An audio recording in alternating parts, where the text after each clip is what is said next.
Welcome to Armchair Expert Experts. On Expert, I'm Dan Shepard, and I'm joined by Lily Padman. Hi.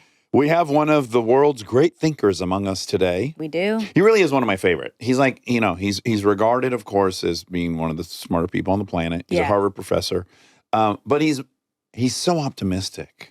I rely on him to reset my pessimism. Yeah, but he, as he says in here, he doesn't phrase it that way. He doesn't. But I agree with you. It sparks hope. Steven Pinker, he's an award-winning experimental cognitive psychologist, best-selling author, and Harvard professor. His books are Rationality, Enlightenment Now, that's a great one, The Blank Slate, The Sense of Style, and his new book, When Everyone Knows That Everyone Knows, Common Knowledge and the Mysteries of Money, Power, and Everyday Life. This was a brain twister. Ooh, yeah. Also, this has sort of reshaped a little bit of the way I think about some things. And I think it might for other people too. Yeah. It's really interesting. It is. Please enjoy Steven Pinker. He's an armchair expert. He's an armchair expert. He's an armchair expert. Hello. Sir. Oh, nice to see you in person this time. Dax, great Thank to you so see much you. for having me. So happy to have you back. Thank you. Well, then this time you really are having me back. I know. It's much better in person. But last time I think I don't know if it was Delta or Omicron, but COVID was still happening. Yeah. And you were gracious enough to allow me to do it remotely. But now Yes. here we are, and happy to be here. The real thing. In general, do you like going on the road? You know, almost every author bitches about book tours. Yeah. But I figure, I spent all this time writing a book. People want to hear about it. How can I complain about that? Yeah. So I do. Actually, I do. I like the fact that people are actually interested in all the work that I did. How long did you end up in Berkeley? Because last time we talked to you, you were on sabbatical in Berkeley. Yeah. I was there for a year. You were? Yeah. And had you spent that much time there ever before? Not in Berkeley. I lived in Palo Alto for a year. I was a professor at Stanford early in my career. And I spent a sabbatical in Santa Barbara. So you did? Yeah. So I've spent 3 years more than 3 years in I California. had a sabbatical in Santa Barbara, too. Yeah, I was going to Santa Barbara City College, but that's still kind of Did you? like a Oh, really? sabbatical. Yeah. I didn't know that. Okay. Yes. Yeah, Went yeah. there for a year and then came to LA. Okay. So I was just in Nashville for the better part of the last 3 months. Oh, okay. Filming or? No, we built a house there and hope to retire there and be on the lake. But I was already suspicious of this, but I was also delighted to experience it so palpably, which is just 3 months there was very helpful in me looking at LA from the outside, kind of understanding where people are coming from with their different political things. To step out of your culture bubble is pretty profound. You're going from Harvard to Berkeley, so it's not like sort of same thing, but there's no Mason-Dixon line being crossed. But true. Did you feel like you got understanding of anything in that year there? You're like, I see where this is coming from. I did. Well, it partly was exposure to the Berkeley granola culture. And yes. As one friend put it, everyone looks like they've just come back from gardening. yes. But also I was exposed a little bit to the rationality community, which is where Berkeley is kind of the epicenter. Yeah. And I wrote a book called Rationality. That's right. But also being exposed to some of these Silicon Valley people. I mean, they've acquired a pretty bad reputation, especially in the last 8 months. Yes. But there actually was something refreshing about the old can-do spirit, and that I was talked to them about carbon capture or planes that would run on synthetic fuels or even on solar power, and kind of a dreamy, far-off look would go in their eyes, and they try to imagine how to make it happen. Yes. Instead of complaining about how we're doomed and how everything is corrupt, they're at least some of them trying to solve problems. Yeah. And that was refreshing. It's still fertile ground for optimism. It is. People do feel very empowered to fix things. Yeah. There. Did you get any perspective looking back towards Boston? The mindset that problems are solvable, that you don't just moan about what's going wrong. Yeah. But you try to fix them using human ingenuity. Now, there's a lot of that at Harvard, especially at MIT, my previous academic home. Yes. But in the general kind of intellectual culture, It's much more of let's bemoan everything that is going to hell. So that was there was some refreshment there. Although when I was there was already concern about the reactionary turn that a lot of Silicon Valley people were taking. The neo-reactionary movement. What's that? Tell me the neo-reactionary movement. So traditionally, people in Silicon Valley were kind of centrist, mildly libertarian. Right. There has been a kind of lurch toward, this is going to sound weird to say it, toward like monarchy and religion and kind of totalitarian. As opposed to the kind of liberal democracy, which is not, sexy. It's not revolutionary. It's not exciting. Right. But it's not disruptive enough. It's not just, maybe it's not disruptive. Well, disruption can be a good thing if you're improving stuff. But if you're thinking about how to make us lurch back to the Middle Ages, not so much. And I think part of it is there is such a reaction to wokeness, such a recoil that people are kind of springing away from what they see as the excesses of the left, but ricocheting all the way to the right. If the left likes it, then it must be awful. And I think that partly exaggerated by the fact that a lot of the cultural mainstream went really anti-tech. Tech became the villain. Yeah, kind of replaced bankers. Yes, exactly. Yeah, we used to hate people in finance, and then you got it. Do you think that's just on the left, or do you think everyone had sort of a anti-tech? Well, you're right. There's also a techlash from the right as well. Yeah. Yes, that's right. They fit perfectly two archetypes. Like if you're on the right, they represent the swamp in the conspiracy of who's running everything. They're actually really running everything. And then, if you're on the left, you don't trust any corporation intrinsically. And if they have a lot of power, then, I think that's exactly right. They can fill a lot of buckets. Right. Yeah. Anyway, that was, I was exposed, and I met with some people like Mike Brock, who was one of the, a tech entrepreneur and former CEO, who basically left to kind of blog full time about the what he early on spotted as a threat to ideals of liberal democracy coming from the kind of neo-reactionaries in Silicon Valley. He was ahead of his time because we've now seen particularly with Elon Musk, at the time it was Peter Thiel, a lurch from people who used to be pretty, centrist, eclectic to highly ideological. Yes. Now, what do you think's driving that particular niche's perhaps belief? I mean, I guess it seems very intuitive that perhaps they don't think the masses should be trusted with decisions because they're not quite as smart as they are. Yes, Do you think that's the underpinning of that? There's some of that. Like I try to wrap my head around how someone would go like, the best move is one single person making all the decisions that can't be challenged. That seems like so antithetical to reason. Like this entire country was founded on refuting that idea. Yes, because we tried it. It was called monarchy. Yeah. It didn't work out so well. democracy, as they say, the worst form of government except for all the other ones that have been tried. Yeah. Right. That's fair. Yeah. What I always appreciate about you, and while I'll always need a dose of you if ever you want to come, is I am drawn to the optimists. I'm a bit cynical and skeptical, and so I really need you. There's a handful of you. I think you're very much an optimist.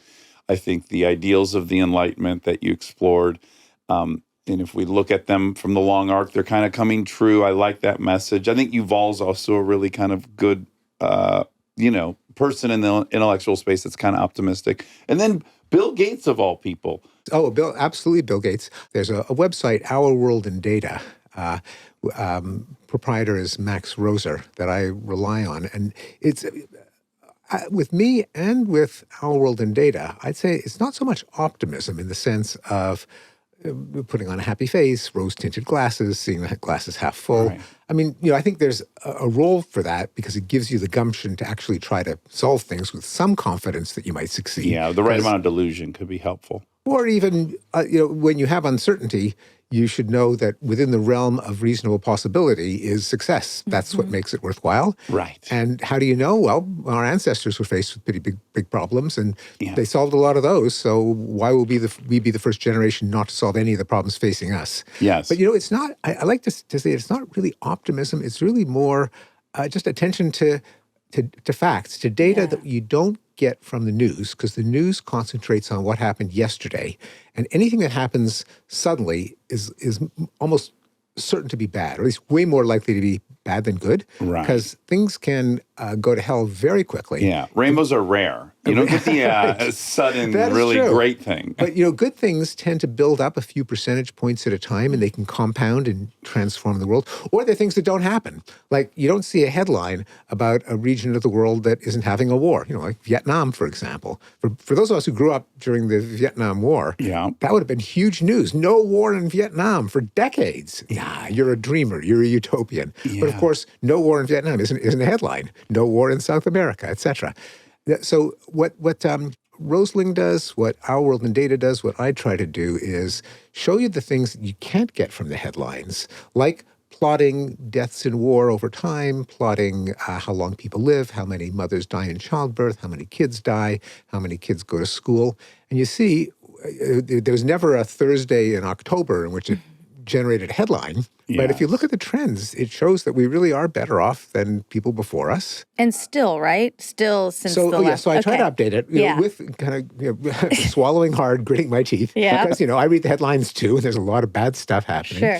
And, not everything gets better all the time. I mean, it couldn't. That would be a miracle. Yeah. And in fact, so war deaths have kind of shaved off a couple of decades of progress. We, in the year 2024, last full year for which we have data, it kind of sent us back to the 90s. Yeah. Things definitely got worse. People think, that must be because of Gaza. It's actually much more Sudan, also Ukraine. Yep. And a bunch of other conflicts. But Syria they add up.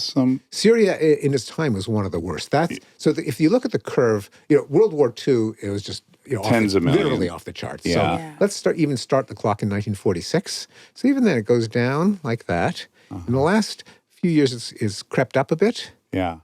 Still not like it was even in the 80s, the 70s, the 60s, the 50s. So there has been progress, but the thing is to realize it's not a miracle. It's not inexorable. It doesn't happen by itself. Yeah. It happens because people rack their brains to try to solve problems. They don't always succeed, but sometimes they do succeed. Yeah. So I think that mindset of let's look at the data.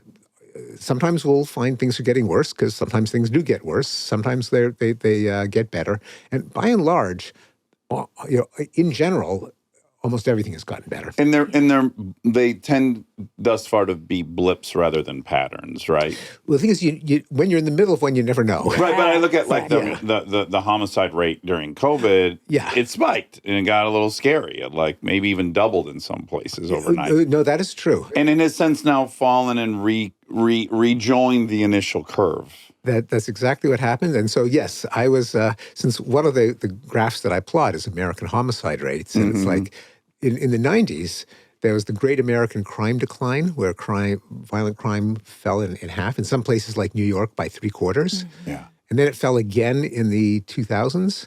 And then, as you say, it shot up in 2020. And it left everyone scrambling for the explanation, and everyone claimed it, whether it was the broken windows theory or it was the, stop and frisk theory or what, right? Yes, that's exactly right. Or Dubner, was it abortion being legalized? Yes, and everyone kind of came in. So I look at all those hypotheses, and we don't know for sure. I think some are more plausible than others. But anyway, but what you're saying is right. In that case, it was a blip, and that I was getting really nervous. Like, damn it, what are the trends that I was really happy about? Throw this book away. Done a U-turn. Yeah. But the U-turn did a U-turn. That has not yet happened for.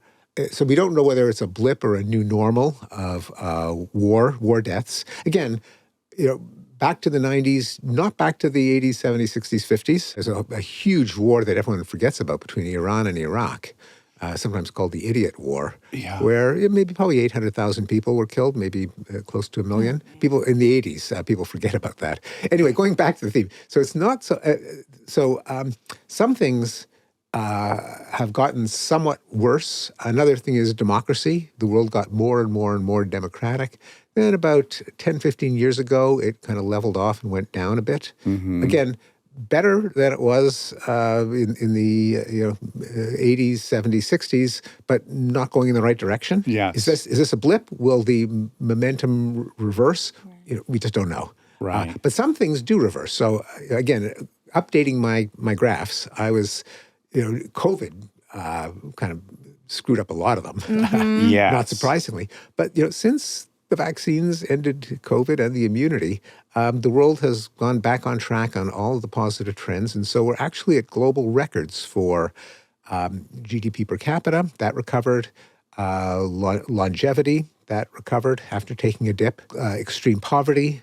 So in those trends, and those are like really important because they affect like billions of people. Yes. Where we are, even after the COVID hit, better off than we ever were in history of the world. Yeah. So it's all this is to say, I like to think, I think, is not so much optimism, but just tracking the data. More of a reality check. And that makes you more optimistic than if you're reading the headlines, especially, and I'll bring in a little cognitive psychology here because it's my field, but there's a bias called availability, namely, if there's an image, if there's a narrative that is available in memory that you can retrieve on demand easily because it's so vivid, it's so salient, it's so gory, so recent, that tends to distort your subjective feeling of risk or estimates of danger. Right, like if you were mugged last night, you have a different perspective on the crime, Well, right? especially if it was, especially if it was you. Yes. But even if you read about someone who was mugged,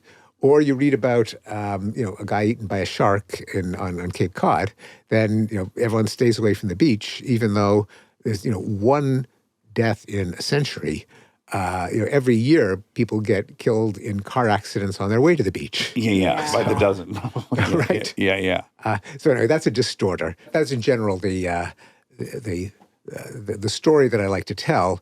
Let's try to follow the data, not the headlines. Yeah, I like that. Okay, so this current book is about, it's immediately confusing, which you immediately start to unwind. But what we would call common knowledge is not what you would refer to as common knowledge. Yeah, it's sad. Sometimes the professors, the mathematicians, the scientists will glom onto a word. It's a little bit misleading, but that's the thing about words. Once they stick, they get grandfathered in. There's nothing you can do about it. That's just what they're called. That's right. Awful is your example in the book. So yeah, awful does not mean filled with awe. It used to. Right. Terrific doesn't mean worthy of terror or causing terror. Yeah, and tough shit. We're here now, and that's what it is. It's true. Kind of incredible, I guess. Same thing. That's another one. Yeah. Uh-huh. But anyway, common knowledge in the technical sense is I know something, you know it. I know that you know it. You know that I know it. I know that you know that I know that you know it ad infinitum. So that's common knowledge. But that takes a minute to really, It does you take a can minute. say it, I read it, but you really need the diagrams and you really need to think about all the implications of that. So knowing that Stephen and I both know there are lights in here, Yes. right? Give us some examples of this difference between private knowledge and common knowledge, because it's kind of fascinating. Yeah, so private knowledge is when everyone knows something, but no one knows that anyone else knows it. Common knowledge is when everyone knows something and you know that everyone knows it and you know that.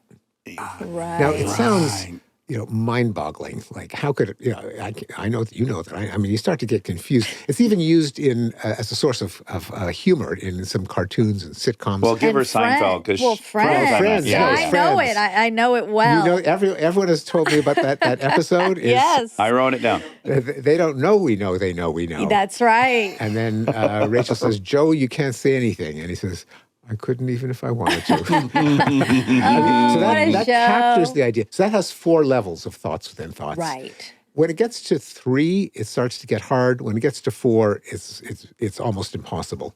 So what am I talking about? I think another great example of it is rock, paper, scissors. Like when you're playing rock, paper, scissors, and this is terrible, I'm assessing how clever I think my opponent is right away. And I think if they're just baseline clever, there is something that feels sturdy about rock. It feels powerful. So if you do no thinking, I think if you're someone who doesn't do any thinking, you're really prone to throw rock. It just feels stable. I know you're smart. Yeah. And so you've probably assessed that I'm going to go for that. And so you're going to go for paper. So if I think you're smart, I'm going to go paper. So I generally, if I'm with someone who's smart, we'll start with scissors because those are like, we've gotten to 3 steps and 4, I think, is a lot for someone to. There you go. So that's a great example of thinking about other people thinking. The fancy schmancy term is recursive mentalizing. Mentalizing means kind of mind reading, getting inside someone else's head. Yes. Recursive means you try to get inside the head of someone who's trying to get inside someone's head. My God. And you know, right, that's a great example, rock, paper, scissors. Yeah, also the great scene in Princess Bride about drinking the poison. Do you remember yes, that whole yes. thing? That's it. But you would have known I would have put the poison. He just has an immunity. He's given himself an immunity to the poison. They were both poisoned. All right, so are you saying it's what you just did is private knowledge? It is, yes, it is right, that private would be knowledge. private knowledge. So common knowledge is, if you were to say, I'm going to play rock, well, I mean, that would kind of defeat the purpose of that game. Rock, paper, scissors is a game where Yes. the object is, it is a kind of recursive mentalizing, get inside one another's head. There's no way to, the optimal strategy when you're playing it is to be totally random. Right. Just have a perfect random number generator in your head. Unless you can capitalize on some tell or some habit in the other person. It's called an outguessing standoff. There are other examples, like in hockey, say at a penalty shot, the stick handler tries to guess where the goalie is going to be. The goalie guesses where the shooter is going to shoot. Yes. Each one trying to, looking for a little tell in the other. And actually, it's one of these cases where randomness is rational. Yeah. If you're predictable, then you're a sitting duck. Right. So what would be then common knowledge, though, is you blurt something out. So if something is public, if it's out there, if it's visible, that generates common knowledge without you having to think through all the layers. You just intuitively know it. And I think that's what makes common knowledge so potent in human life. It's not so much that we can do the rock, paper, scissors, or they don't know that we know that they know that we know. I mean, we do that up to a certain point. But when something is just conspicuous, self-evident, public, out there, that's what generates common knowledge. So that's why certain public things make such a difference, even if everyone knew it the whole time. Conversely, it's why sometimes we try to keep things out of common knowledge, even if everyone knows it. There's a big difference between everyone knowing it and everyone knowing that everyone knowing it. And that's why we have, we ignore the elephant in the room. We use euphemism. We pretend not to know. We look the other way, and that's a big effect in human life and in politics. The emperor has no clothes is great.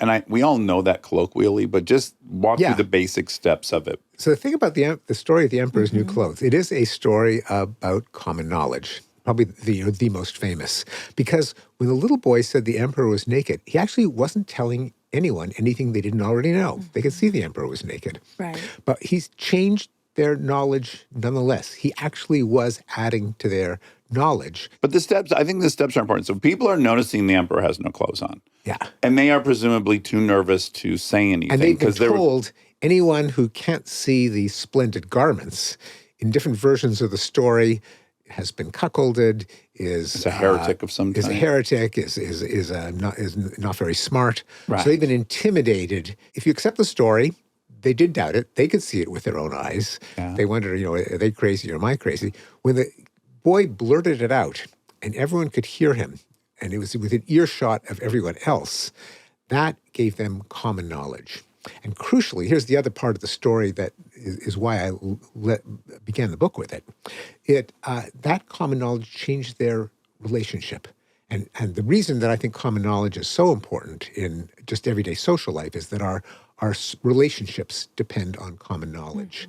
In the case of the story, it is instead of obsequious deference to the emperor, now it was ridicule and scorn. His days are likely numbered once everyone recognizes we've been asked to participate in this lie. There you go. So the reason that common knowledge was of interest to so many academic fields, logic, economics, philosophy, political science, so there are a lot of large-scale social phenomena that depended on it, like money. What makes a greenback valuable? It's it's just a piece of paper.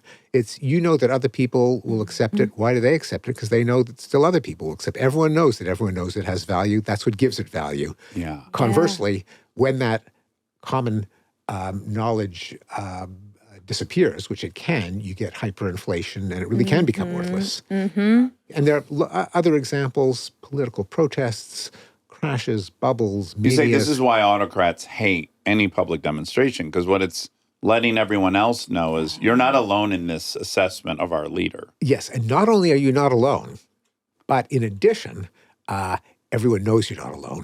So again, it's this So now level. it buffets your confidence to also speak up. Exactly, because now you have safety in numbers. You coordinate, and the coordination is kind of the magic word in the book. Yes. Because what common knowledge is necessary for is coordination. People doing things on the same page that benefit them both. Without common knowledge, you might know, and she might know, but if you don't know she knows you know, then you still might miscoordinate. So, for example, just even something like a rendezvous. Ending up at the same place at the same time. Let's say you both want to get together for coffee, and your cell phone goes dead. Well, you can't just guess. Well, she likes to go to Starbucks because she might think, well, he likes to go to Pete's, and you say, okay, well, if she knows I want to go to Pete's, so she's going to go to Pete's. But then you think, no. She knows that I know that she likes to go to Starbucks, so she's going to go to Starbucks after all. Right. And it's just going to be 50-50. What language does. What blurting something out is, the reason we evolved language is that it generates common knowledge. And as soon as you say, hey, let's meet at Starbucks, that puts an end to it. You don't have to go through the layers. Right. There are lots of cases like that. So going back to the public protest, why do autocrats fear public protest? Why is freedom of assembly one of the fundamental rights? No dictatorship can control an entire population if the population stands up and opposes them altogether. I quote the scene from the movie Gandhi where the character, maybe in real life, he told a British officer, eventually you'll leave because 100,000 Englishmen cannot control 350 million Indians if the Indians refuse to cooperate. That was Gandhi's big insight. Yeah. But what it depends on, what will make 350 million Indians refuse to cooperate? Well, one of them can't just refuse to cooperate because, if everyone else is, he'll be a voice in the wilderness. A public protest where you see everyone and you see everyone seeing everyone, you realize the moment is now. Or if it's a public article that goes viral that everyone's read. I tell recount the joke from the Soviet era. A lot of great jokes from the Soviet era because it was one of the ways in which they generated common knowledge amongst themselves beneath the notice of the government and the Communist Party. But a man's handing out leaflets in Red Square. And, of course, the KGB arrest him, take him back to headquarters, only to discover that leaflets are blank sheets of paper. They confront him. What is the meaning of this? And he says, what's there to say? It's so obvious. It's a joke about common knowledge, namely by handing out the blank leaflets. He was, like the little boy in The Emperor's New Clothes, he was conveying the information of people who accepted it. That we're not allowed to speak freely. And that we all know that there is something to protest, that there's a basis for our grievance. And indeed, in a case of life imitating a joke, Putin's forces have arrested people for carrying blank signs. Wow. Same logic. Wow. Stay tuned for more Armchair Expert, if you dare.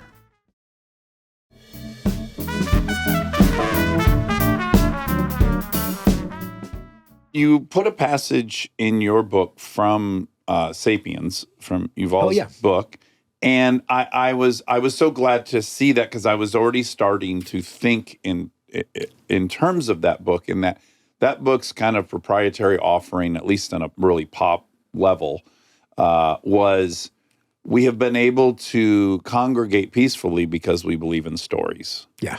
And I think that's an incredibly salient argument.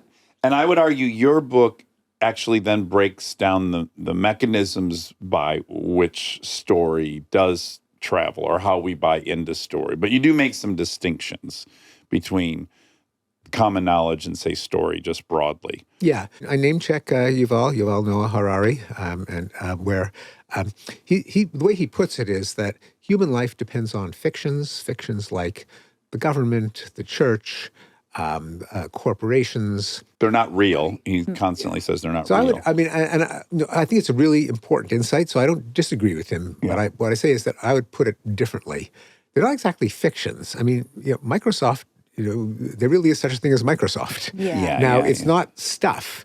It's not a particular building. Likewise, the U.S. government or Harvard University. But they're real, even though they're not stuff. But what they are is they depend on common knowledge. What makes a leader a leader? Well, I mean, he's got the guns, but as we said, no government can control all of its subjects. What gives someone power is everyone recognizes that he has power. What makes currency useful is that everyone treats it as if it's useful and knows that everyone else treats it as useful. Right. What makes a corporation is there is a public document, a charter. There can be headquarters, but not necessarily. But everyone acts as if the company exists, and that makes the company exist. Mm-hmm. So it's common knowledge is the way I would put it, rather than fiction. But it's or conventions. A convention is a way of doing things that makes everyone better off and that exists thanks to common knowledge. A convention like driving on the right. We were there with the coffee analogy, so let's do it there, which is you and I want to meet for coffee. We both know we have different spots. We think through who's more probable to concede to that spot. Mm-hmm. But then we might have a pre-existing convention, which might be ladies first. Yes. Right? Like I believe in ladies first. Or we have a convention that we go every other time. Right. So in place of saying something out loud and making explicitly common knowledge, we could have a covenant that would function as that. Some sort of ritual. Exactly. And and conventions basically solve coordination problems. So, for example, what day do you stay home and read the paper instead of going to work? It's Sunday. Why Sunday? Well, it doesn't have to be Sunday. But as long as everyone agrees it's the same day, then it can work. Because you don't want half the people showing up to work, but then the other half staying home, and then on Thursday it's the other way around. It wouldn't work very well if everyone picked their own day. Yeah. If everyone picks the same day, then productivity is only going down by 1/7. Yeah, right. Yes, exactly. Yeah. And different cultures have different conventions. So in Judaism, it's Saturday, which is the Sabbath. In Christianity, it was Sunday. Now, of course, it's both days are we call it the weekend. The thing is, it doesn't matter which days they Let's are. hope the Muslims can get Friday so we can have a full 3-day. 3-day weekend. 3 days would be Right. great. Yes. It would be really good. Someone's got to claim Friday. But lots of things. A wedding ceremony. When do you stop treating someone as available? A coming of age ceremony, like a bar mitzvah. It's true. We all just decide, like, once these two people stand in front of a whole group, like, there's an end at that point. There's an end and a beginning, and it's at that we point just buy everyone treats them as committed to each other. Yeah. And crucially, it's another common knowledge generator, like a public protest, like blurting something out. Namely, they're up there, everyone's watching, and everyone is watching everyone watching. Yeah. And it's also ratified by a ring that everyone can see. So a lot of things that from your kind of Anthro 101 curriculum, why do these cultures do these weird things? It seems to make no sense. Well, it kind of makes no sense that they're doing it that way, but it does make sense that they're doing it some way, and they all agree on what that way is. Yeah. And so a lot of cultural conventions, even starting with language. So why does the word coffee mean coffee? Why does the word desk mean desk? Very few words are onomatopoeic. It's not like they sound like what they're representing. They're conventions. But that's good enough as long as everyone knows that the sound coffee means the concept coffee, then I can order a coffee and I can expect to get it. Yeah. And we do that, 50,000 times with every one of the words in the English language. Every one of them is a convention that works because of common knowledge. Are you a frustrated non-practicing linguist? All throughout your book and everything else, like someone might easily think you are a linguist more than a psychologist. Yeah, no, I'm a psychologist by training and by occupation, but I am fascinated by language. There's so many clues into our psychology, right? Well, exactly. So I wrote an earlier book, which is what spawned this book called The Stuff of Thought, Language as a Window into Human Nature. And that book had a chapter called Games People Play on why we don't just say what we mean. Why is there so much beating around the bush and euphemism and shilly-shallying and weasel words? And that's what eventually led to when everyone knows that everyone knows. Because the answer that I came up with, so why? I'll just give some examples. Yeah, I love the Netflix and chills are great. Yes, and Netflix and chill. Yeah. If you want to come up from Netflix and chill, most people know nowadays that doesn't mean you want to come up to, just stream a movie and relax. Right. Yes. Chill's going to involve some romance, probably. And romance itself is a euphemism. Right, exactly. Yeah. Eventually we'll get down to the F word, I guess. What's happening? Why can't we just say it? Yeah, It used to be, for a century, the cliche was, would you like to come up and see my etchings? Oh, wow. Yeah. So, sexual come-ons are often veiled. Yeah. Even though, now, notice it's not even a case of plausible deniability. If he says, you want to come up for Netflix and chill, I mean, she's a grown woman. She knows what he means. Right. Still, that's better than, do you want to come up and have sex? I mean, better in the sense that it is more comfortable, more considerate. If she turns it down, It's less painful. it's less painful. Yeah. Exactly. Yeah, what I was reading, which is so fascinating, is that there's plausibility of misunderstanding built into it, which is like she knows he knows Netflix and chill, but she could not be hip to that term.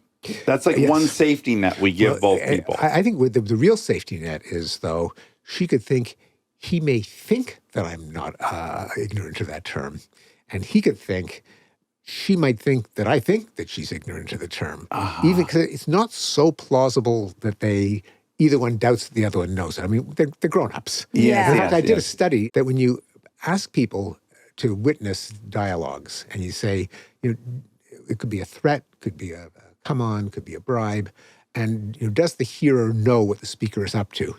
And with even with indirect, weasel words, hints, the listener knows what the speaker is up to. But the difference is the listener doesn't know that the speaker knows that the listener knows, and the speaker doesn't know that the listener knows that he knows.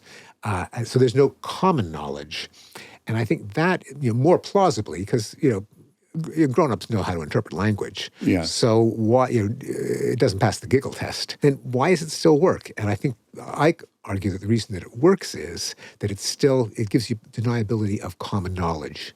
You don't know that the other person knows that you know, even though you do know. Yes. And it's the common knowledge that's the basis for friendships, for sexual relationships, for romance. Well, it feels like anything that has vulnerability attached to A it. boss and a supervisor. Yeah. Two friends. What makes friends friends? It's not like you sign a contract.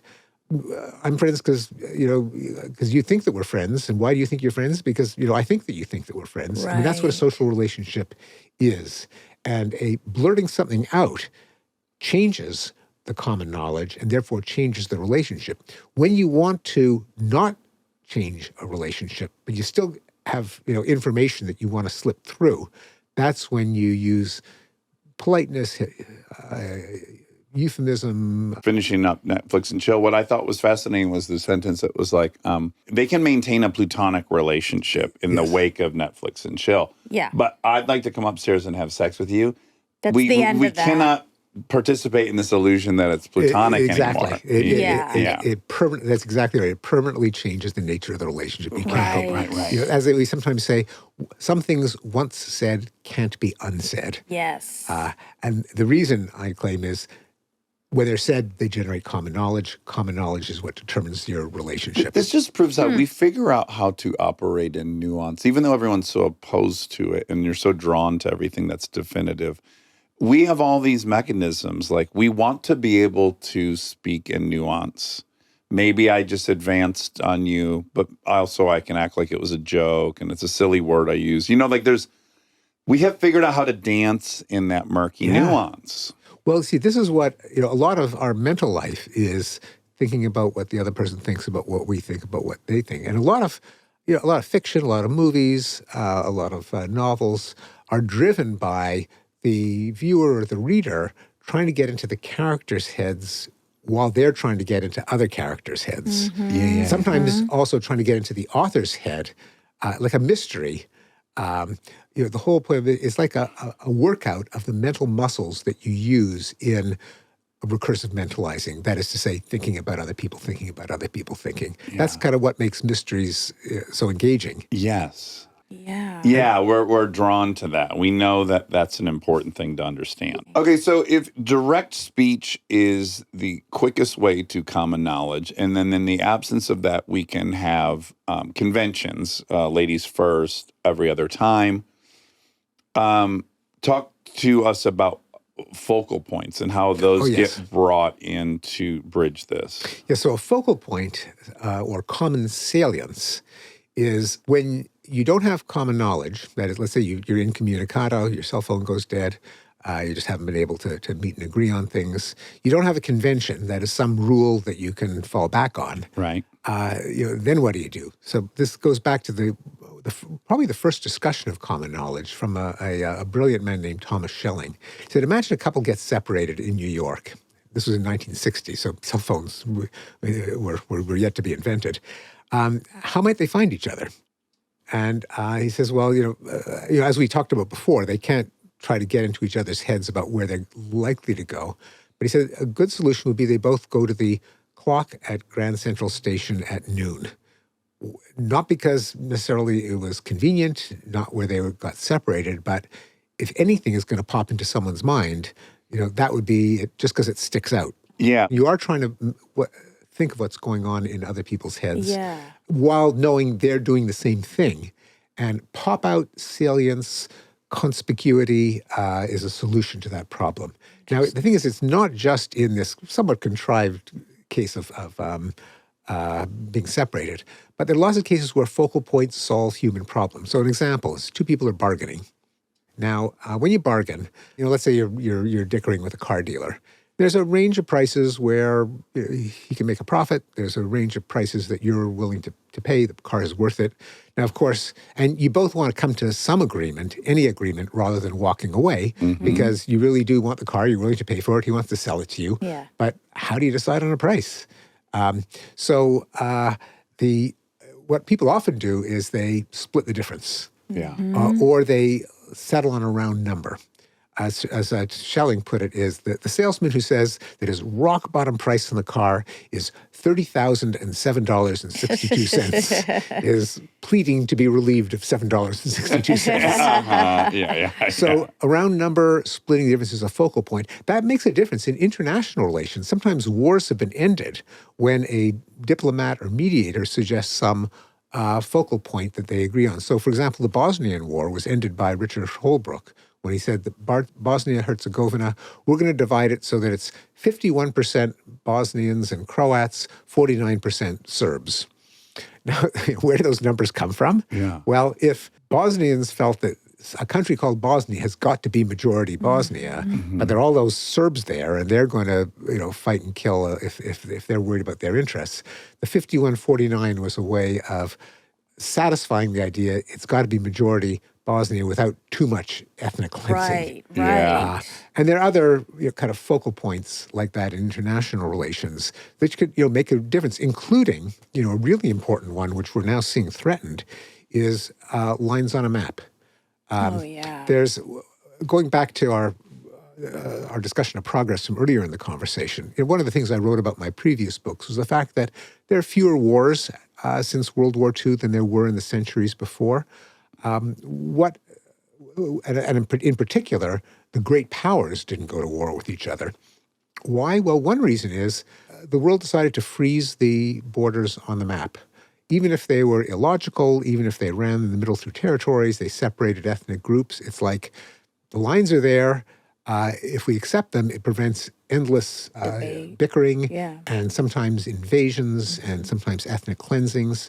They may be illogical, but they're there. The fact that they're there makes them focal points, and it's at least something that we can agree on. You're kind of going on anything that Yeah. is, instead of, the debate would be endless as to where the line should be. Yes. Whereas I can see those lines, you can see those lines, I know you can You see grew up those seeing lines. those lines. You grew up Yeah. seeing You those already lines, accepted exactly. these lines for some period. Or sometimes, again, here's another example. The reason that the 1967 lines, won't work is that a lot of the Jewish areas of Jerusalem expanded into what used to be Jordan. Yeah. And so it wouldn't make sense to lop them off. But then another focal point is, okay, so for every few percentage points of old Jordan that we allow Israel to keep permanently, there have to be the same number of percentage points carved out of the old Israel that will be in a new Palestinian state. Again, this is all part of the good old days when people actually talked about a two-state solution and U.S. presidents tried to get the two sides to agree on it. Yeah. That's the way the agreement would have worked. Again, it doesn't necessarily make any sense. Who's to say that what Israel had in 1949 is the right amount of territory? Right. Well, there's no answer to the question, what's the right amount of Right. territory? There is an answer to the question, can everyone see a certain division of territory and know that the other guy sees it? Yeah. So again, you got a focal point going back to your question.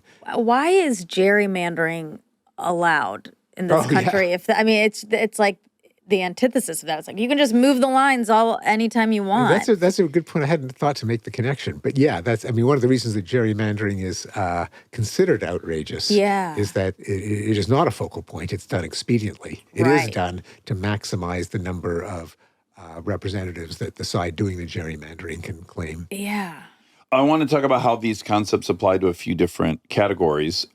And then I want to save a tiny bit of time to throw you into the lion's den of like popular issues we deal with that I love watching you navigate. But how do these focal points affect like the stock market? A lot of economic phenomena, in particular, ones that aren't just predictable from boring supply and demand and investment. You buy a stock because they're building a factory, they'll make widgets, people will buy the widgets, they'll make a profit, you get a share of the profit. Or they'll plant seeds for a forest, the forest will grow, they cut down the wood, it's wood. They sell the wood, they make a profit. So, that's kind of the way you think economy should go. But of course, it's not the way the stock market goes. Yeah. It started that way, but it didn't take long to. No, because what it is what the famous economist John Maynard Keynes, he likened it to a beauty contest, but not a standard beauty contest like the old Miss Rheingold ads that ran in American magazines for many years, where there were 6 faces and you pick the prettiest. Here, he imagined there were 6 faces, doesn't matter how many, but the prize goes to the person who picks the face that the most other people pick. Oh, wow. And all of them are picking the face that they think the most other people will pick. Yes. So he says to solve Consensus. that, you can't just look at beauty. You've got to get in the heads of other people. And he said, speculative investing is kind of like that. You're picking the stock that you think other people are going to pick, increasing demand in the future and driving the price up above and beyond its actual productive value. Yeah, without almost any acknowledgement of whether the company itself is destined for bigger profits or not. That's not really the goal. You're incentivized to sell your stock for more, even if the company collapses. Yeah, exactme. As long as you could find, as investment analysts put it, a greater fool. A greater fool. And so you get phenomena like meme stocks, where someone who just has some influencer who just has a following. I think there's a guy named Roaring Kitty. This is the GameStop. GameStop. So this was a moribund business, bricks and mortar video games. Failing, losing money. Losing money. Yeah. He talks it up, and that on his social media feed, then everyone buys it because they know that all these people are following this feed, and they're going to want to buy it up, and so it goes through the roof. Oh, wow. So do you get into there's such a variety of personal power over shaping common knowledge, right? We must acknowledge if someone is public. Mm-hmm. Yes. Mm-hmm. Like what a disproportionate amount of sway over common knowledge certain people have. Well, sometimes, and they know that it can be too much power, and that's why you get the chairman of the Fed or other economic czars having to watch their words very carefully. So Alan Greenspan famously said, "I've learned to mumble with great incoherence. If you think I've been clear, you've misunderstood what I said."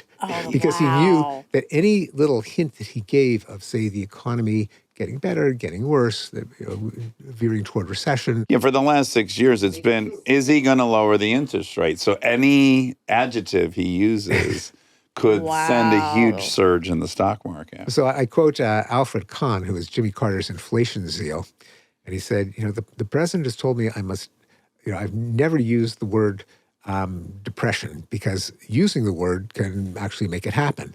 So I agree. I obey him. I won't use the word depression. But we're in danger of having the worst banana in 50 years.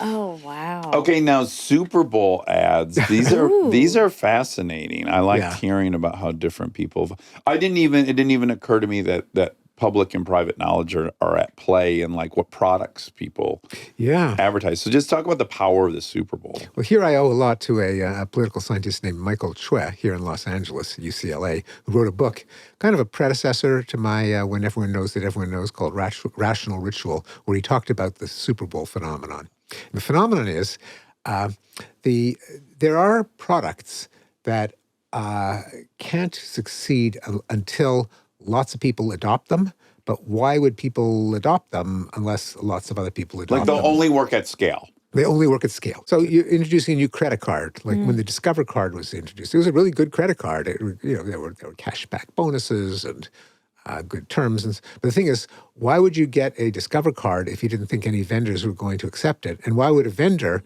accept a new card if they didn't think a lot of customers would have it? Yes. Or the best example from Chue is the Apple Macintosh computer. 1984, everyone was using IBM PCs. They had, I grew up on that kind of computer. They had 24 rows of 80 characters, and you had to memorize commands like, rumdir, dot, foobar, slash. And if you get one character wrong, it chokes. You had to remember where you kept all your files. I mean, they were pain, and that's why personal computers didn't take off. Well, Steve Jobs supposedly stole an idea from Xerox, which is the WIMP computer, Windows icons menu pointing device, like a mouse. What an acronym for that. Yeah. So it's clearly a better way for ordinary people to use a computer. The problem is, who's going to buy a Macintosh until they knew that enough other people were buying Macintosh? Because then you might be an orphan, there may not be tech support, the price is going to stay high. No software designed for it. No peripherals, no consumables. So Apple, they tried it originally with the Lisa, and it flopped. Mm-hmm. So they then had the stroke of genius. What if we advertise it on an ad that everyone will talk about on the Super Bowl, where the Super Bowl is something that everyone watches, and everyone knows that everyone watches. Mm-hmm. It's almost like a holy day in the calendar. Yeah. And so they hired Ridley Scott of Alien and Blade Runner fame, and he directed the most expensive and probably famous commercial in the history of television, the 1984 ad, where it capitalized on the fact that year, 1984, was, of course, the name of Orwell's famous novel. And so you had a kind of dystopian scene from 1984 of these sackcloth-clad drudges filing into a big... Everything was black and white. Everything was black and white, and there was a corporate guy, issuing, drivel. Yeah. And then intercut, there was a scene of an athletic young woman in a tank top and red shorts carrying a mallet, running, and you go back and forth between the corporate meeting and the woman. And she bursts into the room. She kind of hammer throws the mallet onto the screen. It explodes in a fireball. And then creeping up on the screen, it's on January 20th, Apple will introduce the Macintosh, and you'll see why 1984 won't be like 1984. That was the ad. Ran exactly once. Nothing about the product. Nothing about the product. Nothing. Didn't explain Windows. Didn't explain the mouse. Didn't. But what it did is it kind of cut the knot. So now, since everyone knew that the Macintosh was a big thing, they could take a chance at buying one, and they wouldn't have to be an early adopter. Likewise with the Discover card. Now, this can also work for other products that depend on these kind of network effects, other people adopting them. Yeah, that they have cachet or some kind of perceived, the brand has value or Yeah. some prestige, yeah. Like, kind of sneakers are sneakers, but sometimes people think, I wear Nikes, and Yeah, that's as opposed to Adidas. Like, what generates that feeling? Well, if you advertise it in public, where other people know what a Nike wearer is like or what a Bud drinker is like, then they're likelier to identify with the product. And so what Shwesh showed, so this isn't just a story, he showed that for products that depend on network effects, sort of websites where you go to the website only if enough other people are going to it, tech standards, things with brand loyalty that people consume in public, like beer and sneakers. Cars, Mercedes. Cars, yeah. As opposed to things that people consume in private, like batteries, breakfast cereal, underwear. And what he showed was that companies are willing to pay more per viewer and more likely to advertise in the Super Bowl, and advertisers charge more per viewer, not just the size of the audience, but the fact that the event is common knowledge for the Super Bowl, for those products, as opposed to the products that don't depend on network effects. And the more recent example, this is decades after Trev published his book, is the year before last, the Super Bowl is sometimes called the Crypto Bowl because so many of the ads were high concept ads for crypto exchanges. This is 2022? Yeah. Yeah. Like Matt Damon with a backdrop of astronauts and mountain climbers, and Larry David playing himself at different points in history, rejecting various innovations like the fork, like the toilet, like democracy. And the punchline was they tell him about FTX crypto exchange. He says, nah, I don't think so. And I'm never wrong. The joke being, He's always wrong. He's always wrong. Yeah. The irony was he was right because it was FTX, which is the Sam Bankman-Fried exchange. But the idea was, as with the Macintosh, crypto, they were not advertising the benefits of crypto, like the government can't confiscate it, it won't be a victim of hyperinflation, you can buy weapons with it or whatever. No mention of Anonymity. Anonymity. It was simply, don't be left out. Other people are doing it, therefore they're going to bid up the price. It'll be worth more in a year than it is now. It's a purely speculative investment. And to gin up that, again, going back to Keynes, the Keynesian beauty contest, guessing what other people are going to guess, other people are going to guess, the Super Bowl can do that. Yeah, I mean, that's my problem with crypto. There's no there other than, if ever. Other people think there's a thing. Well, they're selling, it feels like being on a team, having a group identity. Like, I think for a lot of crypto For a guys, lot of yeah, those that I is. think that's people, true you also. know? So then it's like the Nike sneakers. Exactly. In addition to the bidding up the price. Yeah, and I think that happens in politics too. Oh, yes. So I talk about that on the American primaries. Yeah. Political primaries. Why? I mean, it's a bizarre custom. It starts off in New Hampshire and Iowa. They're hardly a sample of the United States. Yeah. But everyone knows they're important because what they do is they generate common knowledge of who has a chance of winning. So let's say there's 10 candidates. Because we've got you can only vote for one. People say, well, I don't want to throw away my vote on who's going to come in seventh versus eighth. Even if I think that person would be the best president, I'll be throwing away my vote. I want to vote for someone who's either going to be number one or number two, so my vote counts. How do they determine that? Well, they try to guess who other people are going to vote for, and they're doing the same thing, which is why in the primary season, minor gaffes and indiscretions and things that are utterly meaningless can actually determine who gets nominated and who doesn't. In the case of Biden in 2020, it was no one knew who the nominee was going to be. Then suddenly, before the South Carolina primary, Jim Clyburn endorsed Biden. I don't even know how many people had heard of Jim Clyburn. But the media played it up like this was big news, and then that gave Biden the momentum that he needed. Conversely, and I say common knowledge giveth and taketh away. Yeah. In 2024, kind of everyone knew that Biden was declining. Yeah. And did everyone know that everyone else knew? Well, when he had that ill-fated debate with Trump in which he kept stumbling, the difference wasn't so much the number of people who thought he was impaired. That did go up, but only by a little bit. A majority of people already thought he was impaired. I was saying in January on this show, and I got some heat. Oh, you were? Okay. I was like, guys, this can't be our candidate. And everyone's like, shut up, he's doing a great job. And I'm like, ugh. I was just too early on the when you can say it out loud. Exactly. But then when it was in that heavily watched debate, then it was common knowledge. He couldn't deny and he anymore. couldn't, yeah. Stay tuned for more Armchair Expert, if you dare.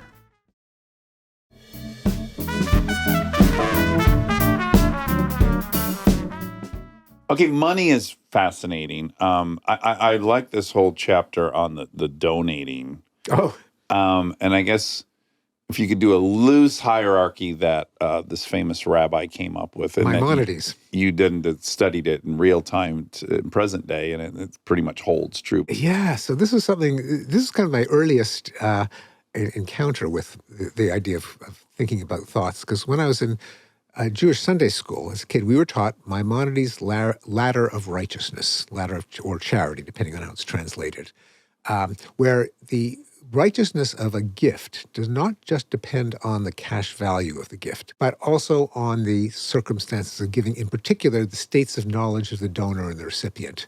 Now, the highest level, to give him credit, was you teach someone a trade, you give him a starter loan, you go into partnership, so he doesn't even need charity in the future. You fix them, basically. Yeah, you fix them. They Yeah. don't need, and I think everyone would agree that, Yeah. teach a man to fish, you feed him for a lifetime. Yeah. Okay. But then the other rungs were the interesting ones. So the next one down was double blind. The rich person puts money into a community chest, goes away, the poor person comes and retrieves it. Donor doesn't know the recipient or vice versa. Okay. That's the next level down. Level below that, the donor knows the beneficiary, but not vice versa. So a rich person leaves cash on the doorstep of a poor person, goes away in the dead of night. Poor person wakes up the next morning. There's the donation. The donor knows the beneficiary, but not vice versa. That's not quite as righteous as neither knows the other. Interesting. Then one level down from that, the other way around. The recipient knows the donor, but not vice versa. So imagine that a rich person walks around with a bunch of coins in his backpack, and the poor person picks them out. Yeah. Then the donor doesn't know the beneficiary, but the beneficiary does know. That's a little worse. Worst of all is rich person puts money into the hand of the poor person. Common knowledge. Yes. Now this is incredible because, as you point out, like, what's the fucking difference? If the Right. impact If you're a poor is that person. you save, right? Right. But I know I'm obsessed with the 1800s patrician class. I've read all these biographies, and it's like I love Rockefeller because he didn't put his name on anything. Like Chicago University is his. We don't know that. His research foundation, we don't know that. Whereas Carnegie, he put his name on absolutely everything that he. And I'm like, yeah, he's better. Yeah. I No, do that's- that. We all do that. Yeah. And so Maimonides warned against that. And but why? I mean, if you're from the poor person's point of view, who cares? Why is it bad if the poor person knows? Well, you're right. And in don't our understand. studies, people putting themselves in the shoes of the poor person don't care. They just want the more cash, right. the If better. the poor person is picking the money out of the rich Well, they're just person's- saying the fact that the guy, although he won't know who he helped, he will be observed giving away. he just this. knows He'll he's get helped. the So recognition here's from. our explanation Yeah. as to why. And we verified that people more or less followed Maimonides' intuition.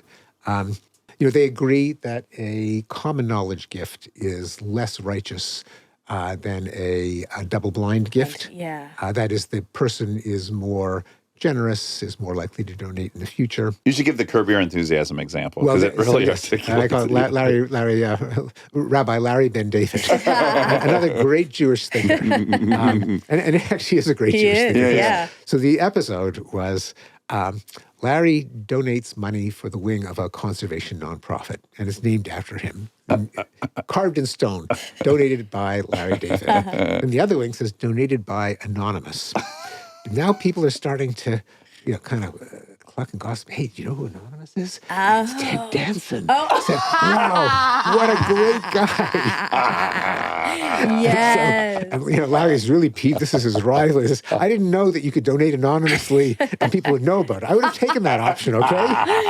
Yeah, People that's would know about it. fantastic. That captures the paradox Yes. that he got the benefits of the reputation for generosity and the reputation for not caring about reputation, even though he did benefit from it. Yes. I mean, what we want out of people is hysterical. It is. And it all comes from being like a 100-member troop of people. Yes, right. Yes. We want them to be benevolent, but egoless and... Yeah, but sometimes it bites them. Like there are people who give a ton of money away who aren't saying it, and billionaires, and then people outwardly and publicly hate them, and they don't know, they're also giving away a ton of stuff. They're just not really talking about that. Well, there's also the compelling argument in effective altruism, which is by people seeing other donations, it does encourage them to. Yeah. It's contagious. So you might be doing more good for the cause by owning it. That's exactly right. And ironically, there's another medieval rabbi, Rabbi Shlomo ben Avraham.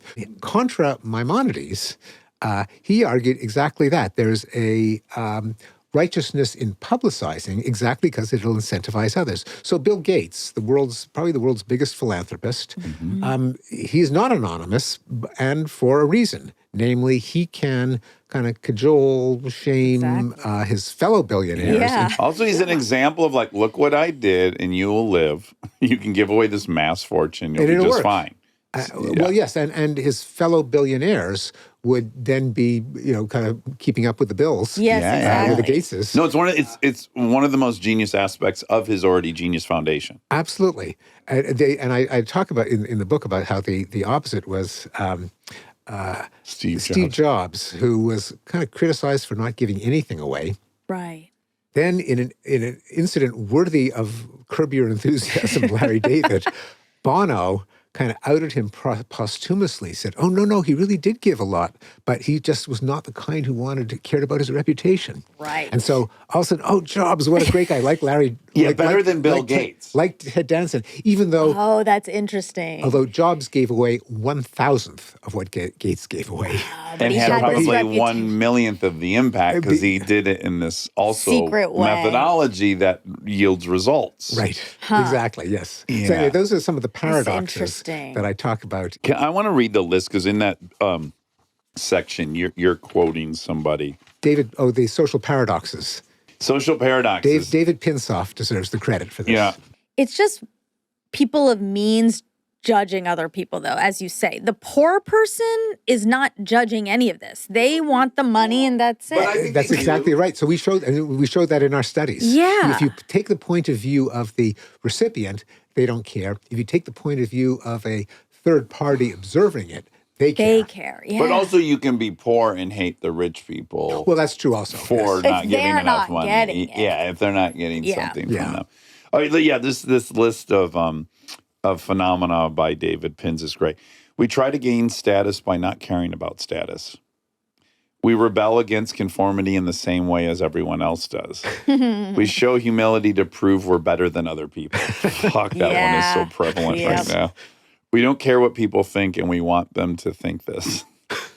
We make anonymous donations to get credit for not caring about getting credit. That's Maimonides, that's Larry David, I should say. We briefly defy social norms so that people will praise us. I'm the most guilty of that one. I'm like, oh my God, I'm repugnant. Aren't those great? That's so good. 14 of them, and they were all delicious. The hypocrisies. I want to talk about why we cooperate, mutual reciprocity, and mutualism. Yes, I'm glad you brought that up because this is kind of zooming up to the top, big picture. What are we talking about here? Yeah. And so and this isn't just humans, this is just any organism. How can one organism benefit another? Well, there's one possibility is that it incurs a cost, and we call that altruism in the technical biological sense. And Richard Dawkins wrote a book, The Selfish Gene, now 50 years old almost, classic book. And it's interesting because it raises a puzzle. You'd think that evolution would only select for selfishness. Why should it ever happen that one organism should be nice to another? Now, most animals aren't, unless they're related. But you do have things where they take turns grooming each other. they share food. And Dawkins had two explanations. One is if they're related, they share genes. So any gene that makes you altruistic is helping a copy of itself inside that relative.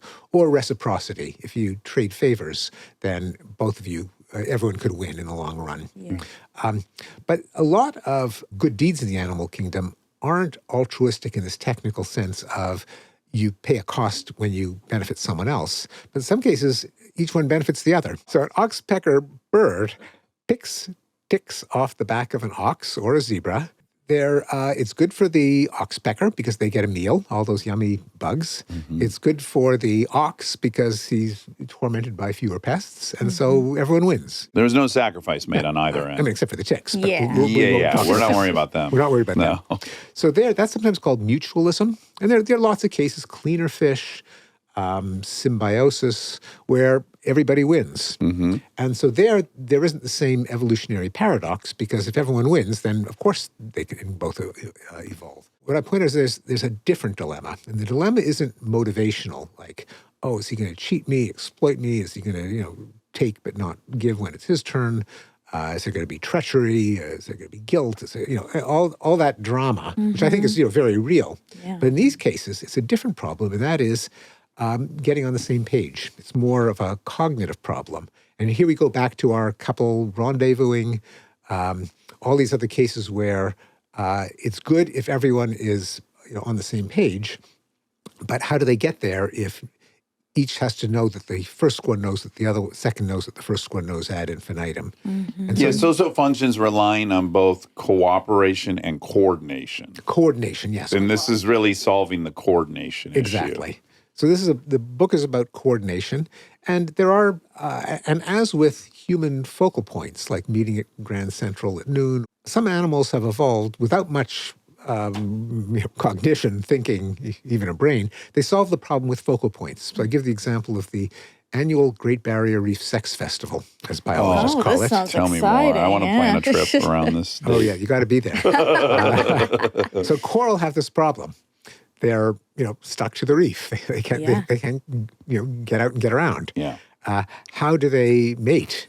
They can release their sperm or eggs into the water and hope for the best. Yeah. But that's really wasteful if you're doing it 24/7. So it'd be best if they could all somehow agree on what day to do it. But it's not enough for one of them to think, hey, January 1st or an eclipse or whatever would be a good day, unless all the others agreed. And Right. then why would they agree?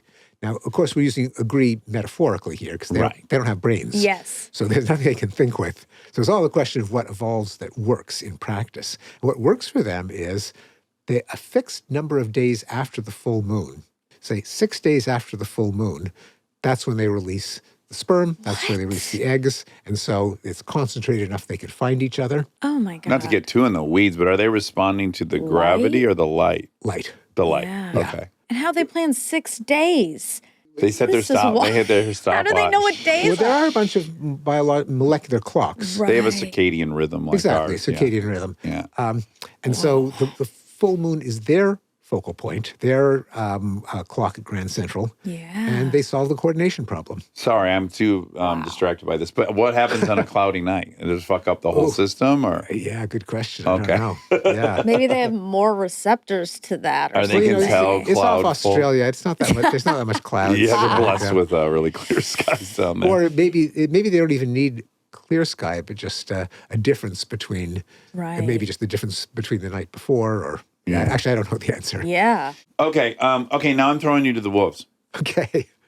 Well, I heard you talking about COVID, and I don't know why this is a bit of a pet project of mine, but I guess as I feel the tension in this country politically, what scares me the most is what seems to be a complete breakdown or failure from either side to acknowledge that the other one has an occasional good point, or that each side can't admit when they err. And I think that's dramatically reduced kind of the reputation of different parties on both sides. And COVID was a big, I think, is a big black mark for my side. And I heard you speaking about it. So what was happening in COVID, do you think? The first thing to keep in mind is that we started out and just everyone was ignorant. Yeah, It was we're new. scared and ignorant. We're scared. Well, we know there's nothing Yeah. to base anything off of. Nothing to base anything on. Yeah. It was a new pathogen. Yes. We could all be dead in 6 months. and We who could knows? all be dead. We know that pandemics can kill a lot of people, way more than wars. And history has been driven by pandemics that we often forget about. That empires can fall. The Middle Ages, right? Middle Ages, Plague, the Black Plague. Third of I Europe. remember when I was working on Better Angels of Our Nature and plotting trends in violence, I looked at life expectancy over the course of the 20th century. And, it goes up, and then there's a big notch, in the teens, and then it went up again. I said, oh, geez, that's the tragedy of war, World War I. Wrong. It was the Spanish flu. Killed way more people than World War I. Yeah. There's stuff to worry about. And Yeah. no one knew. How is it transmitted? And the problem with, I think, a lot of the public health experts is they kind of overplayed the state of knowledge. They said, masks don't matter, then you got to wear a mask. It's spread by droplets, so disinfect surfaces. Then it's spread by aerosols. The plexiglass barriers went up. The social distancing. Now it's not immoral to suggest those things in a state of knowledge and say, we don't know, but at this point we're hedging our bets. The downside is so bad. The worst case is this, so let's prepare for this. We're not sure if that's it, but let's prepare for that. Exactly. But instead of doing that, and that is the scientific method, you're never certain of anything. You have a degree of credence that goes up or down with the evidence, but you're never certain. And if new evidence comes in and you got to back off, that doesn't refute science. That is science. Yeah, exactly. Yeah, it gets you closer to. Yeah, and no one is infallible and no one is omniscient. That's kind of what science is all about. Yes. And I think they did not, the experts did not convey that enough. There was too much confidence, which meant that when they changed their mind, it looked like they were flip-flopping, they were arbitrary, and they're probably also what they didn't do, and this is something that scientists themselves can't do, is the cost-benefit analysis. At its best, the scientists could say, if we have this policy, there'll be so much more, many more cases. But how many extra cases are worth, say, keeping a generation out of school for 2 years, or all of the depression and anxiety, or hit to the economy? Or how inequitable the distribution of who had to go to work and who didn't. It's if ever there was Yeah. kind of an elitist policy accidentally. I think it was that. It was like, you're essential. Why? Because your job. Because I want to get my UPS packages from Amazon. Yeah. And I want to eat at that restaurant. Yeah, exactly. But my thinking job should be at home. Yeah, so there are basically two failures there.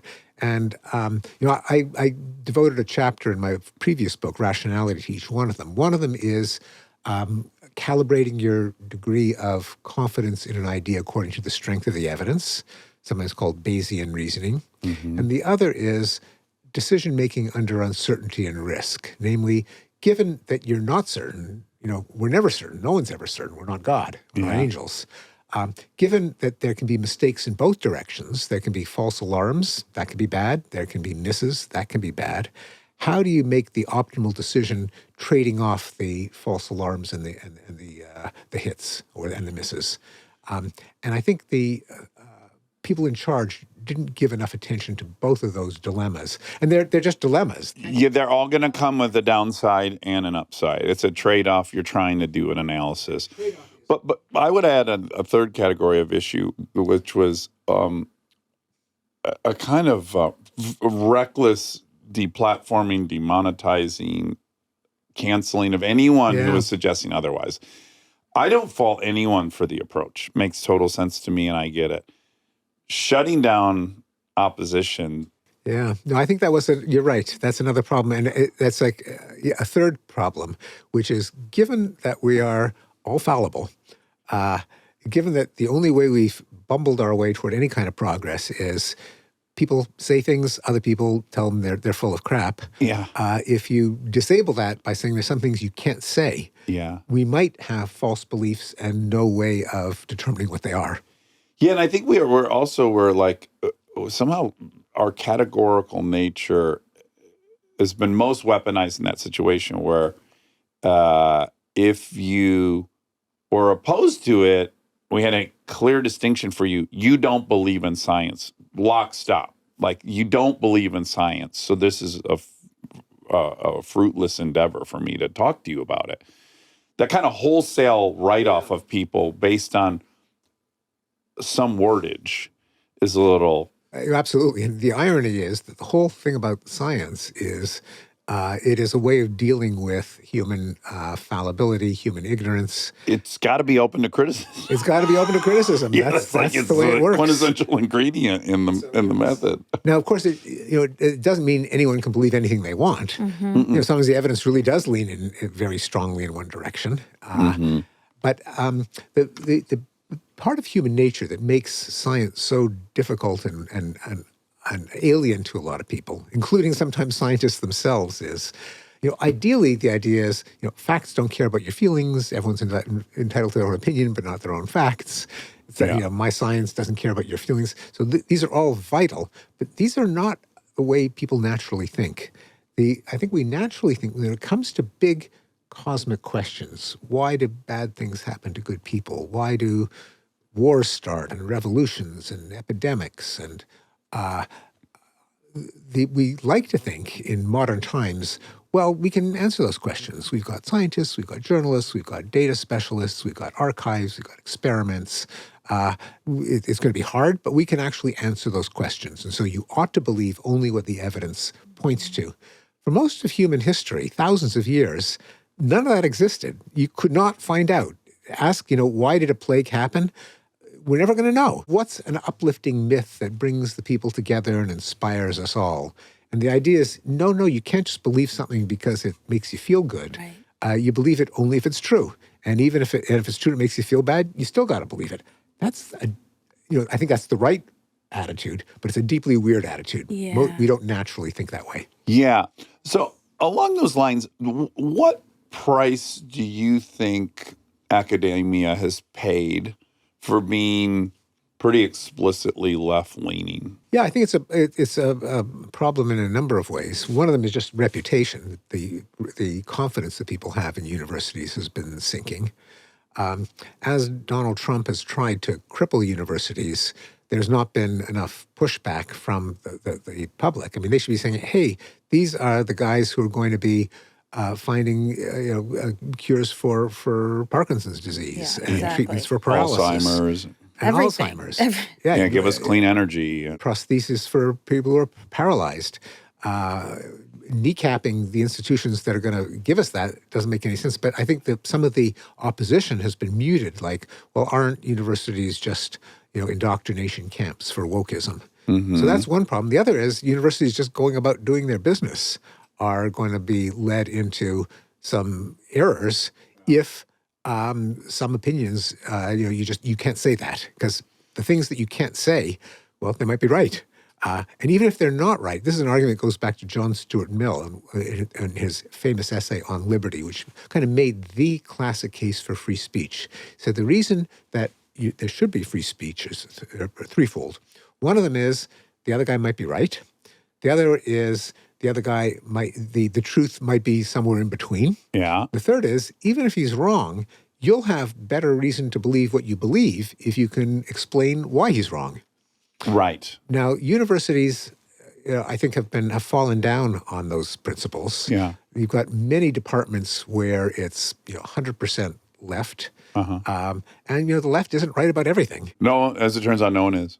And there's exactly. And you can point to a number of cases where I think academia kind of dug itself into a hole because it did not have people who were kind of expressing the another point of view. Yeah, I am a liberal, and I want all those things to happen, and I want our universities to be funded, and I believe in the Fourth Estate and all those things. But I also think this criticism of elitism is legitimate. It's a realistic issue that I feel like our side's having a real hard time or my side is, I don't know what your side is, grappling with that. No, I'm same side, yeah.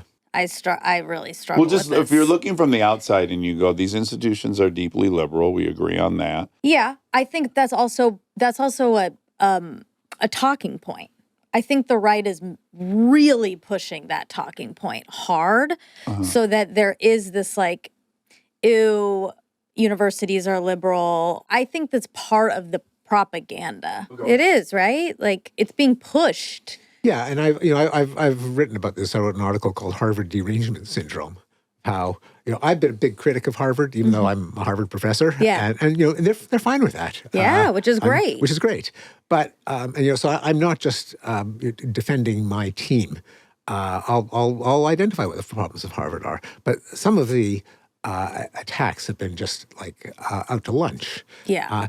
We've got some jargon spewing leftists in the Department of Romance Languages, but we have free speech. We have to have. Yeah, they should be allowed to say what they want to say too. But what does this have to do with the people who are studying antibiotic resistance? Yes, exactly. Or cancer metastasis, The mathmaticians or who wound don't healing, really. or the mathematicians and cosmologists. Yes. And the image of the farthest out of the far out, people confuse with the entire university system. Yeah. So I think, and we talked about this before. He's in Nashville for a little bit, so I was there for the summer, and I got in the cab, and the driver is from Nashville, and he was like, talking about Nashville, and I said, oh yeah, but I've lived in LA for 15 years, and he was like, oh, I'm sorry. And I was like, if we said that in the reverse,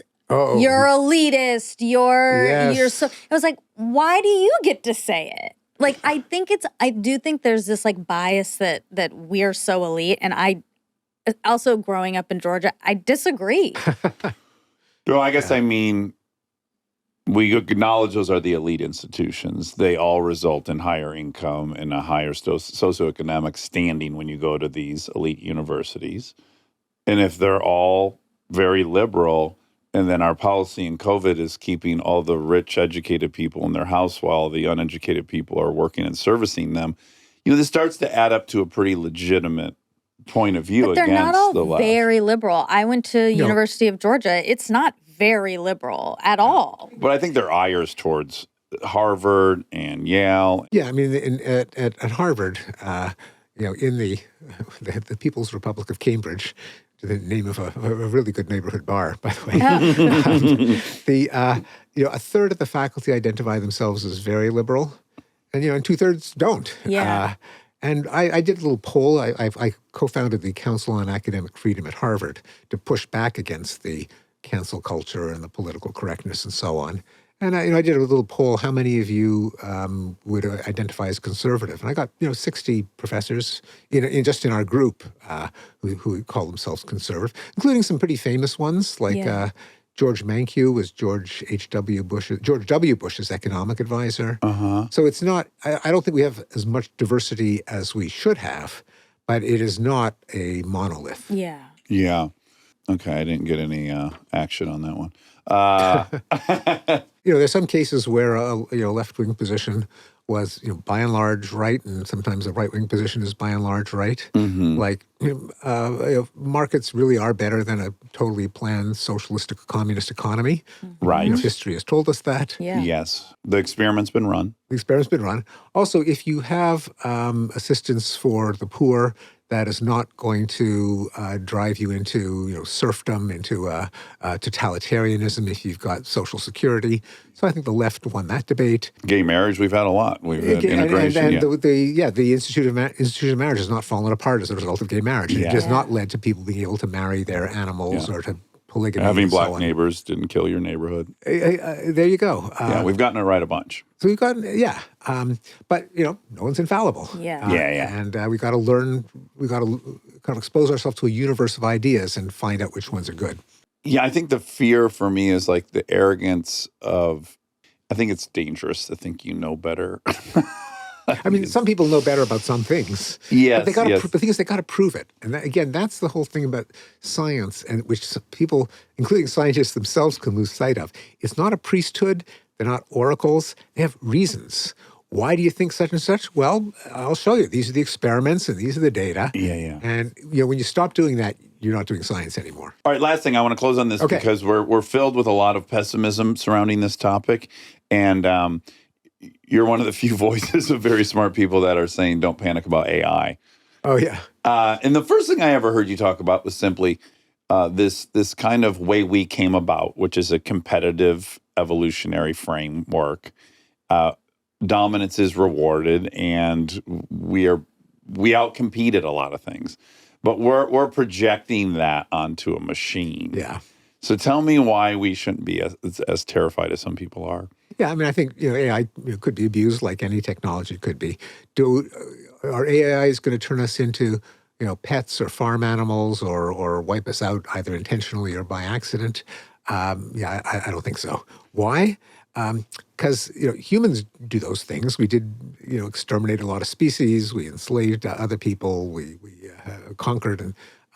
But the thing is, humans are products of natural selection. That is a process that works by competition. Whichever variant has the most descendants takes over. And so whatever competitive instincts led that to happen are there with us now. In the case of something that is designed by humans, not evolved by natural selection, there's no automatic reason to think that they should want to maximize their power, maximize their well-being. They could pull their own plugs. They could do, unless you do something really stupid, like program them to make sure that they can't be turned off or that their own power is maximized. I mean, that would be a very stupid thing to build into an AI. Yeah. So don't do that. But there's no reason to think it'll just happen by itself. You refute this notion that because it's smarter, it can make itself smarter ad infinitum. Like that we all kind of believe that it'll make itself smarter on its own, that there's some limit to that in your mind. Yes, there's sometimes called super intelligence or FOOM, after the comic book sound effect of something just taking off. And since it'll happen exponentially, as soon as it passes that threshold, we'll be powerless to stop it. I don't think that's how. I don't think that intelligence is kind of a stuff that you just have more and more and more and more of.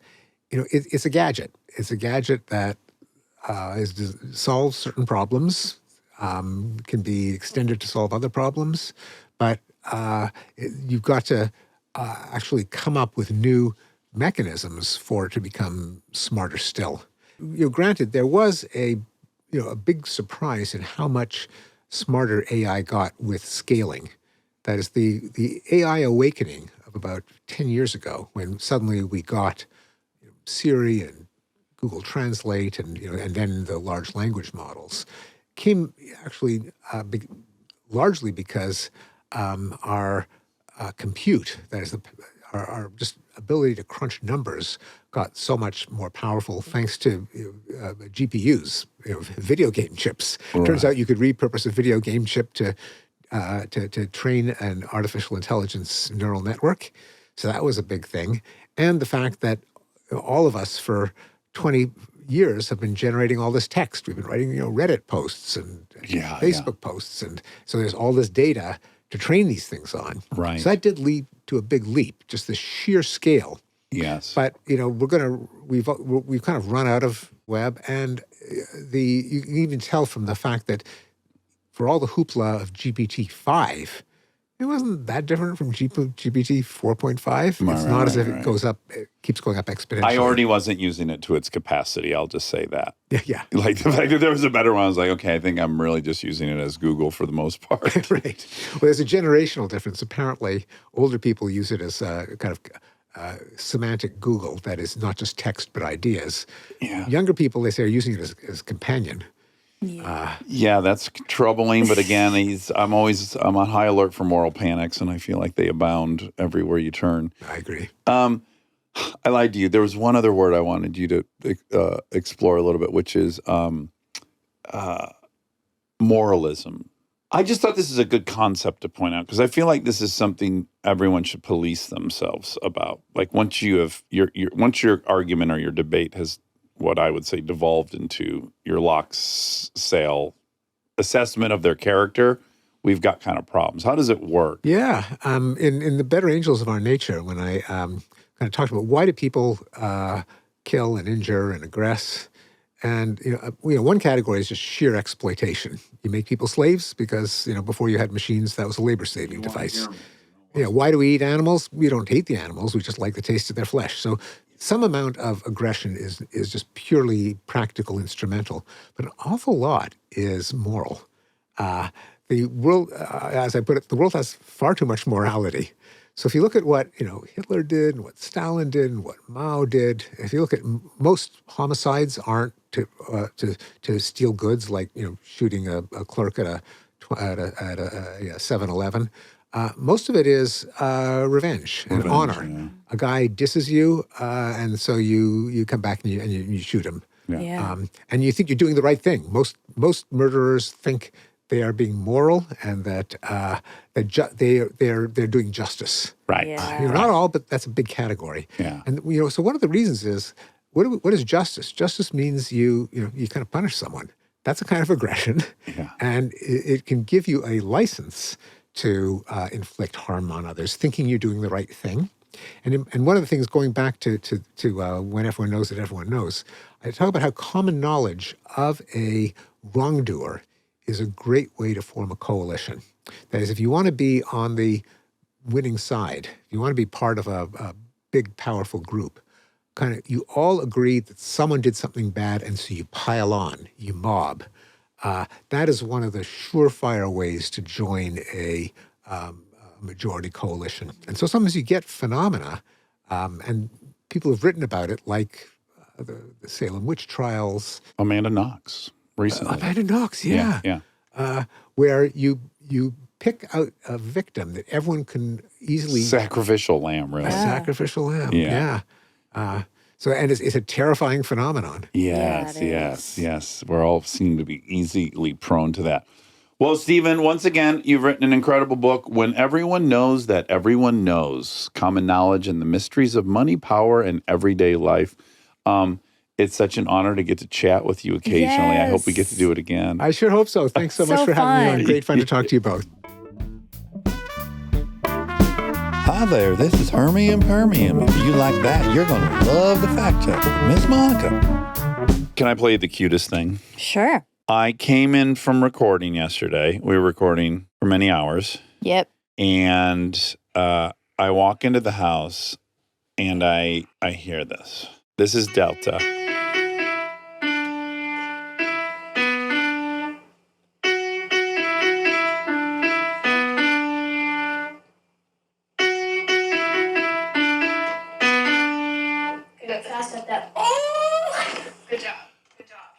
That's Delta learning the theme song of Mom's I Car know. for her dad. I heard you asked and she delivered.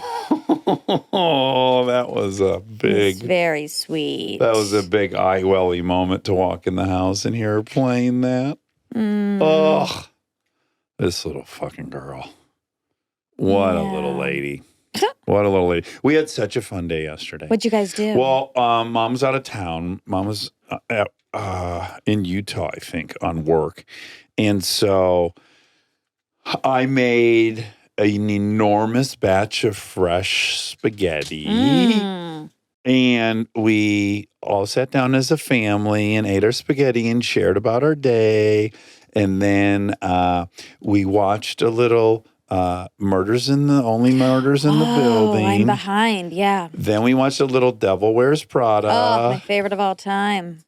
And then we went upstairs and we listened to Immense World and snuggled. And they both went to bed so peacefully. That's And nice. it was just the most lovely night. I really love when it's just the three of us sometimes because I get all the attention. Yeah. And then this morning I got so much attention. They It was brush your lovely. hair. Luckily I didn't have to brush their hair. No, did they brush your hair? Oh, they did not brush my hair. I don't brush my hair, That's one thing you can trick kids into doing is playing with your hair. I should have done that. They were good at snuggling, for sure. That's nice. Yeah, I didn't because normally we all lay together and I only get one of them because Kristen has the other one. Yeah. But I had both of them in my nook and it was heaven. That's very nice. And then they were both as excited as I was this morning because when we woke up, it was raining. I was initially upset because, of course, I didn't take the leaf blower. You didn't after all that? After all that, I thought we had escaped the rain. I thought it had been predicted for the daytime. And I'm like, I said it on the fact check. Like, I got away with it. Yeah. Middle of the night, on one of my 7 times waking up, I wake up and it's just pouring outside. But then in the morning, I got to open my door and meditate on my bed with the sound of rain. And the girls came in, they were dancing because it was raining. Then we listened to I Love a Rainy Night. I love a rainy night. You don't know that 80s song? I don't think so. It's a good rain song. That's nice. Yeah, it was lovely. Okay, so I feel like I've had an increase in dandruff. Increase or arrival? I don't associate you with having dandruff at all. I feel like sometimes I've had it before. Well, you have one of those classic Eric compliments. Yeah. Which is, go ahead and roll that out. How that worked Amy out. was braiding my hair, and Eric said, it's a good thing you don't have dandruff because you'd really see it on your hair because it's so dark. And I said, yeah, I do have it sometimes. He said, well, yeah, I did see one flake. That's why I thought it. That's why I said you don't have any. Oh, my God. But I do feel like it's increased. And every now and then, I'll just this is gross. I'm not going to do it right now. But I'll stick my fingers in my scalp. Yeah. My fingernails. And then I'll start just scratching like crazy. Kind of tearing it all up. A lot of skin comes out. But that's a little different, I think. Are you sure? Dander is just you're not even touching it and it's just kind of raining.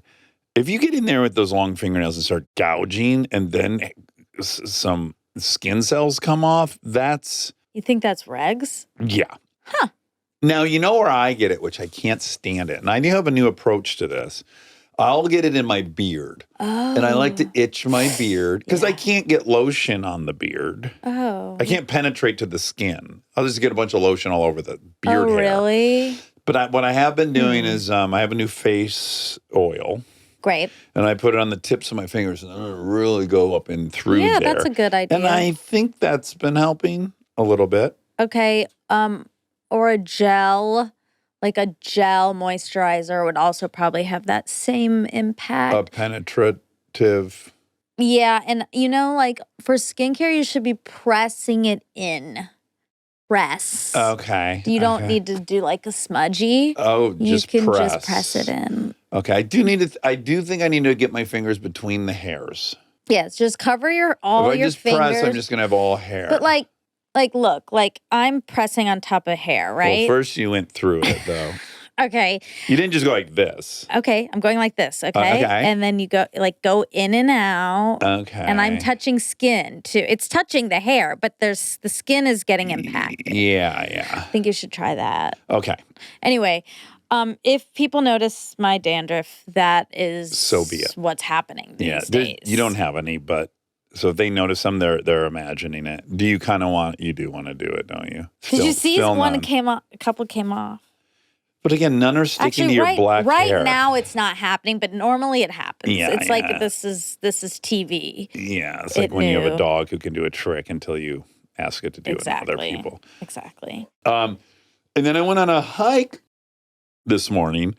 I was like, it'd be lovely to go on a hike because it's so overcast, Right. and tropical feeling. And I underestimated the humidity. And I do not think I've ever been more drenched on a hike ever. I have my weight vest on, and when I got back and took off the weight vest, it was soaked. And then my tank top, I hung up, and it actually dripped like I had been in a swimming pool from where I was hanging. Well, this is a ding, ding, ding, because we had a guest on yesterday who was quite sweaty. Oh, yes, who sweat through their shirt onto the couch, and then you sat there, and then you were quite damp afterwards. But it was welcome. Yeah, because he was hot. Yeah. I thought about how hot he was a few times today. Today you did? Mm-hmm. I think that's a real testament to someone's hotness when it's like a day later, you're like, You're yeah, still that person was thinking hot. about Yeah, it. yeah, Yeah, he was hot. yeah. Did Or you think he is about it hot. at all today? Not today. Not today. Mm-mm. Okay. Not until right now that he's come up. I'm Yeah. thinking about it now. Yeah, and he's so hot, right? He has a very cute face. Some Uh-huh. people have very He has a boyish face, I'd say. yeah, I guess it's boyish, but there's also something. It's not all that cookie cutter, but it's very handsome. Mm-hmm. Some people have faces like that. Like you just kind of want to look at them for a really, really, really, really long time. Yeah. That's really lucky. Yeah. Yeah. That's almost maybe the definition of attractiveness is you want to look at it for a long time. Yeah, I guess that's true. The hot person, did you know, was in a Got Milk ad? I probably Do you had have it. him? I might. I need to go back and look. Somebody DM'd me that they're back. Like Oh. this guy saw a Got Milk ad in Los Angeles on a billboard. Really? Yes. With the milk mustache? Yes. Yeah. So people are listening. I was just telling the girls last night when we were eating spaghetti, I said, I always ate my spaghetti growing up with a huge glass of cold milk. Yes. I don't do it anymore. I know. You didn't even drink it in hot ones. I have too much chest congestion to drink Okay. milk willy-nilly. I'll get a little, Okay. Clogged up. Yeah, I would love it, but they thought that was an anthem. They thought that was crazy. Yeah, this is milk at dinner is a real watershed marker of generations. My generation had milk with dinner Constantly. Yeah. That was common. That's what kids drank. Yes, that's Yeah. what you drank. Because no one drank water. That was not a thing Yeah, when I was growing up. No one exactly. ever had a glass of water with anything. I know, and this is why I'm confused. Why I'm the only one who's like not attracted to water. Yeah, you haven't gotten with the program. Well, I try, but it's not how I grew up. And I think you're right. It's not how a lot of people grew up. So how'd they transition? Could you drink more milk? I mean, let's get you more fluids in you that aren't, wine or a Moscow Mule. I haven't had a Moscow Mule in years. I save my water for right before bed, and I drink 60 ounces. You drink 60 ounces right before bed? I drink at least 50. And it's not ideal. It's not ideal timing. But That sounds like a terrible plan. I And know. do you wake up and pee in the middle of the night? I do have to pee in the night. And it hurts even? It doesn't hurt. Oh, I'm glad we're bringing this up. Okay. I've had more thoughts about, remember you brought up on a fact check about the length of the penis could reduce the stream strength. Yes. So I was peeing the other day and I was just kind of thinking of the whole thing. And there's the fact that boys think that is so comical because if you really think it all through, Mm-hmm. all of it would suggest you're better off with a very quiet stream. Because imagine if you had a 2-foot long penis, Mhm. it would probably be touching the water and you'd hear nothing Okay. because it would be falling 1 inch. But wouldn't you be holding it up a little bit? Because, you don't want to touch the water. Sure, you would avoid. I can get in this situation sitting down sometimes on toilets, and it's always in public. Yeah, and if yuck. I feel the water, I almost die. Yeah.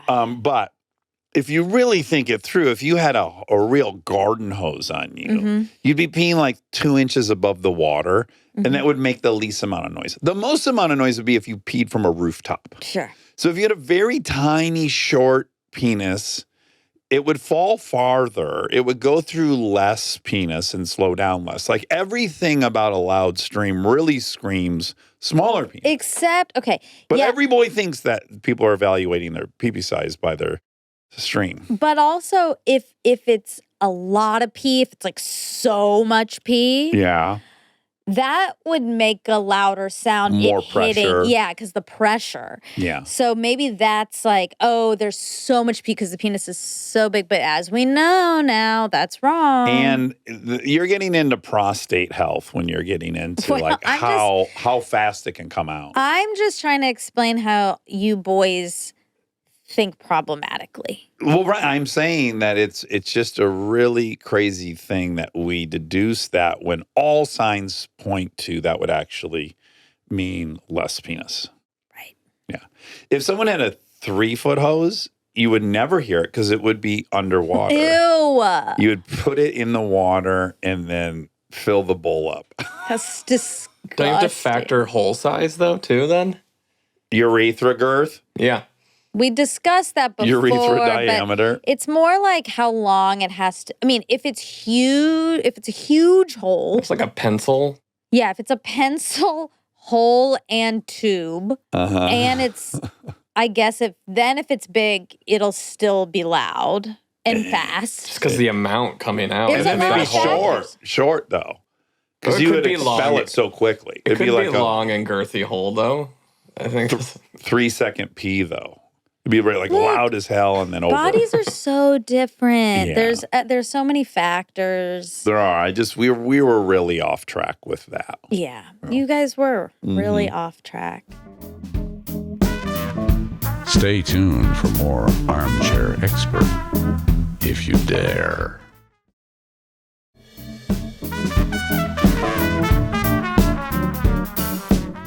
You had a couple items on your list from Yeah, last I time we didn't did, get but I to. was about to say something else before we got into Okay. penis peeing. Maybe You drinking 50 ounces of water. milk. When we were young, the doctor would tell our parents to make us drink milk Yeah, for calcium. Yeah. And then I had to go down to skim milk because of my cholesterol. Right. Currently. No, when I was little. When you were a child? Yeah. Wait, you had a high cholesterol Yeah, I've had it my check whole as a life. kid? Yeah, that's the whole I thing. don't think my cholesterol was ever checked as a child. Oh, yeah. I mean, I that- almost never went to the doctor unless I was there to get stitches. I would do physicals. Oh, yeah, I didn't do those. Yeah, well, I did. Yeah. And my cholesterol was high. Okay, sky high. So I had to go to skim milk. Okay. Were you on a statin in 5th grade?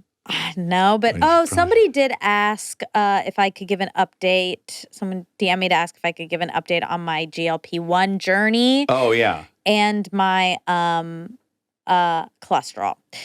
We're getting our blood work done next week. Yeah. So I'll know more after that.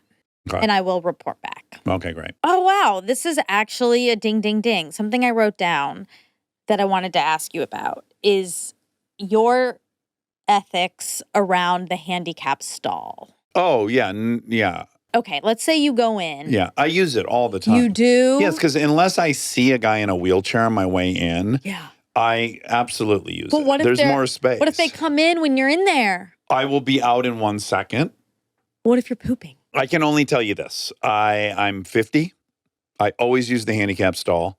And I've never in my life exited and there was a guy in a wheelchair waiting, Wow. which has never happened. Now, if that happened and I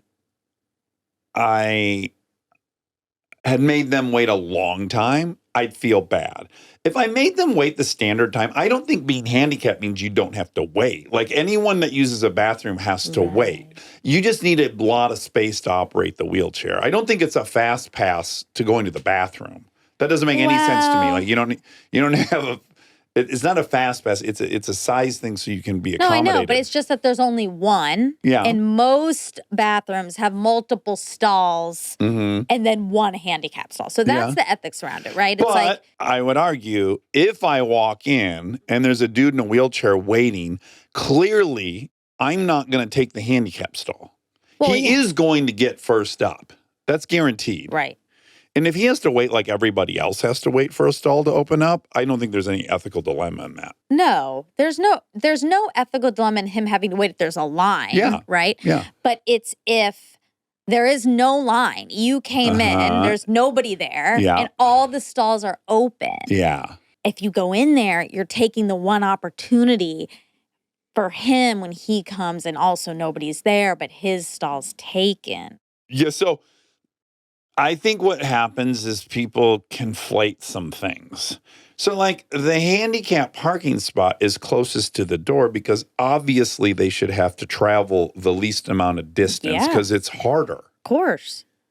But there's no rationale for someone that's handicapped shouldn't have to wait for a stall. No. It's not that they don't have to wait. It's But that I do think people think that. Like Oh. that thing should stay empty at all times right. in the event that someone that's handicapped comes in so that they can go immediately in. That's not how bathrooms work. Well, it's just that okay, if it's a one stall thing, I sort of agree with you. But if there's like 5 stalls, Yeah. there are 5 stalls specifically so that people don't have to wait that long, right? But if everyone went into the handicap stall, Yeah. that guy would have to wait for so long. But again, if he showed up and 4 people are standing in line to use just the handicap stall, Yeah, that's bet bad. my life on the fact everyone's like, oh, go ahead, bro. I'll use the other ones. The most the person would have to wait is for one person to use the bathroom, and I don't think that's a big deal. But what if they're pooping and it's so long? If you think you're going to take a tremendously long dump, Yeah. probably don't use it. Okay. Secondly, glance under. You can see the rest of the bathroom. If you see wheels, pick up the pace. Get out of there. I don't think anyone's in the middle of their poop and looking under. Oh, I do.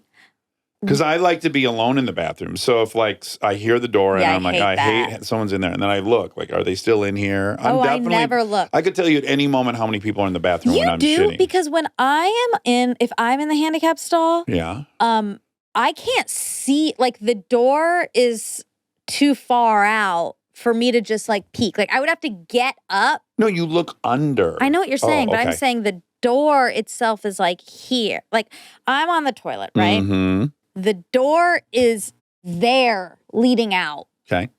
So, and I can't just go like this. Like I can't reach. It's the bottom is there. Does that make sense? No, because the bottom's also next to you. It's not like it goes to the floor and only is open at the door.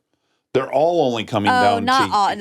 I'm thinking of a bathroom, I guess, that doesn't do like that. a Foley with a door you can't see out of, You can see under the door, but not the sides. but you wouldn't see out the sides. Yeah. Okay. A men's bath, I'm thinking of an airport primarily, and Okay. it comes down to like the kneecaps, Okay. or mid calf. And I can see what's happening on the floor of the bathroom. And again, I'm 50. Never once have I come out and seen someone in a wheelchair waiting for it. It's just never happened. So it's like, it's very theoretical. Do you use it or it's just what? a fun topic. Oh, yeah. I'm just telling you why I have no guilt using it whatsoever. I use it sometimes. Well, I only use it if the stalls are taken, Okay. but I often feel bad about it. Oh, wow. Like, should I just wait till someone comes out and then I'll use one of those? But then I feel awkward if other people are waiting. Yes. I'm like, I don't know what to do. Yeah, you should just So use it. I do. Yeah, I do yeah, end up yeah. just using it, but I feel like I use it because Guilty. I'm a daddy long legs. And if I have my roll-on bag with me and I go into the normal stall, Yeah. I kind of have to leave my bag on the outside because there's not room Yeah, it's between my tight. knees and that. So it's like, of course I'm going to use the bigger ones so I can have my luggage in there. right. Yeah, Yeah, it's complicated. it is. Rob, do you shit in the handicap one? Or just If- pee. If it's the only stall open, I won't pick that first though. Oh, Yeah. Those are very ethical. Okay, so Yeah.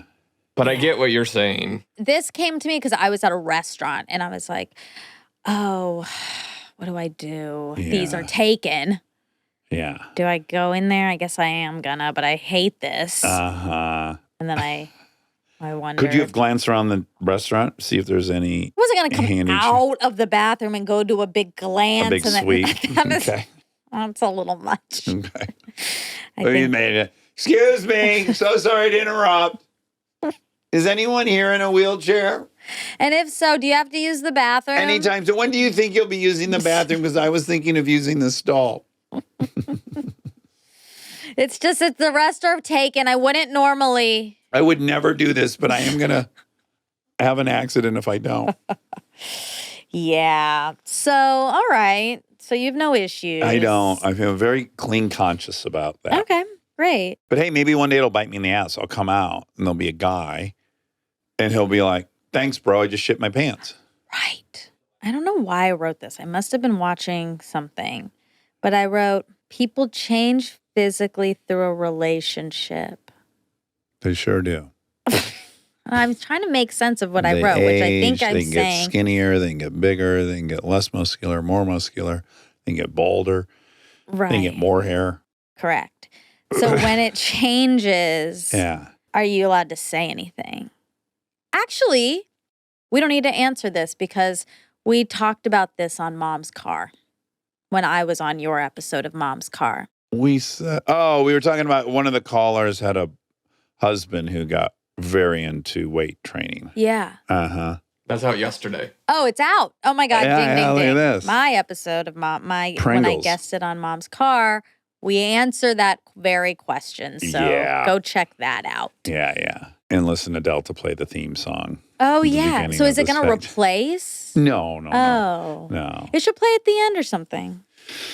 Yeah, Bob made a video today of everything that's going on. Uh-huh. His version is pretty complex. And so there are other layers that she'll learn. Cool. Some of them she won't be able to, is even said. Like some of them you got to really span your finger. She just wouldn't have the span. It's got to be frustrating when you're little learning piano. Oh, yeah. I tried. Couldn't do it. Yeah. Well, I could, but I didn't want to. Yeah. It's no one wants to. I know. Yeah. This is the practicing. Well, You do hear these stories, but those are the phenoms. but that, that's how you become phenomenal. yeah. I think that is a good lesson. Like, if this kid doesn't want to practice, I'm not going to make them because then they're never going to be good at it. I meet so many people who say, I'm so glad my mom Yeah. made me take piano. Yeah, forced me to take piano. No, I know, but Like generally everyone's grateful that had that experience. But this is to me what I think happens. This is what my mom said when I started. And I was like, oh, I hate practicing. Yeah. She was like, I regret, it's always the mom saying, I regret that I didn't get pushed into this and that I wasn't forced to practice and you have to practice and Yeah. you'll thank me one day. Yeah. And then what happens is if you aren't self-motivated to do it, you're not good. Unless they withhold things you want. Like if they really can enforce the rules, then they would. But your mom wasn't willing to. Oh, no, I go had the to way. practice every day and I would just sit and then I why would can't be you play? miserable and I would just I would play, but I hated it. It was like I Yeah.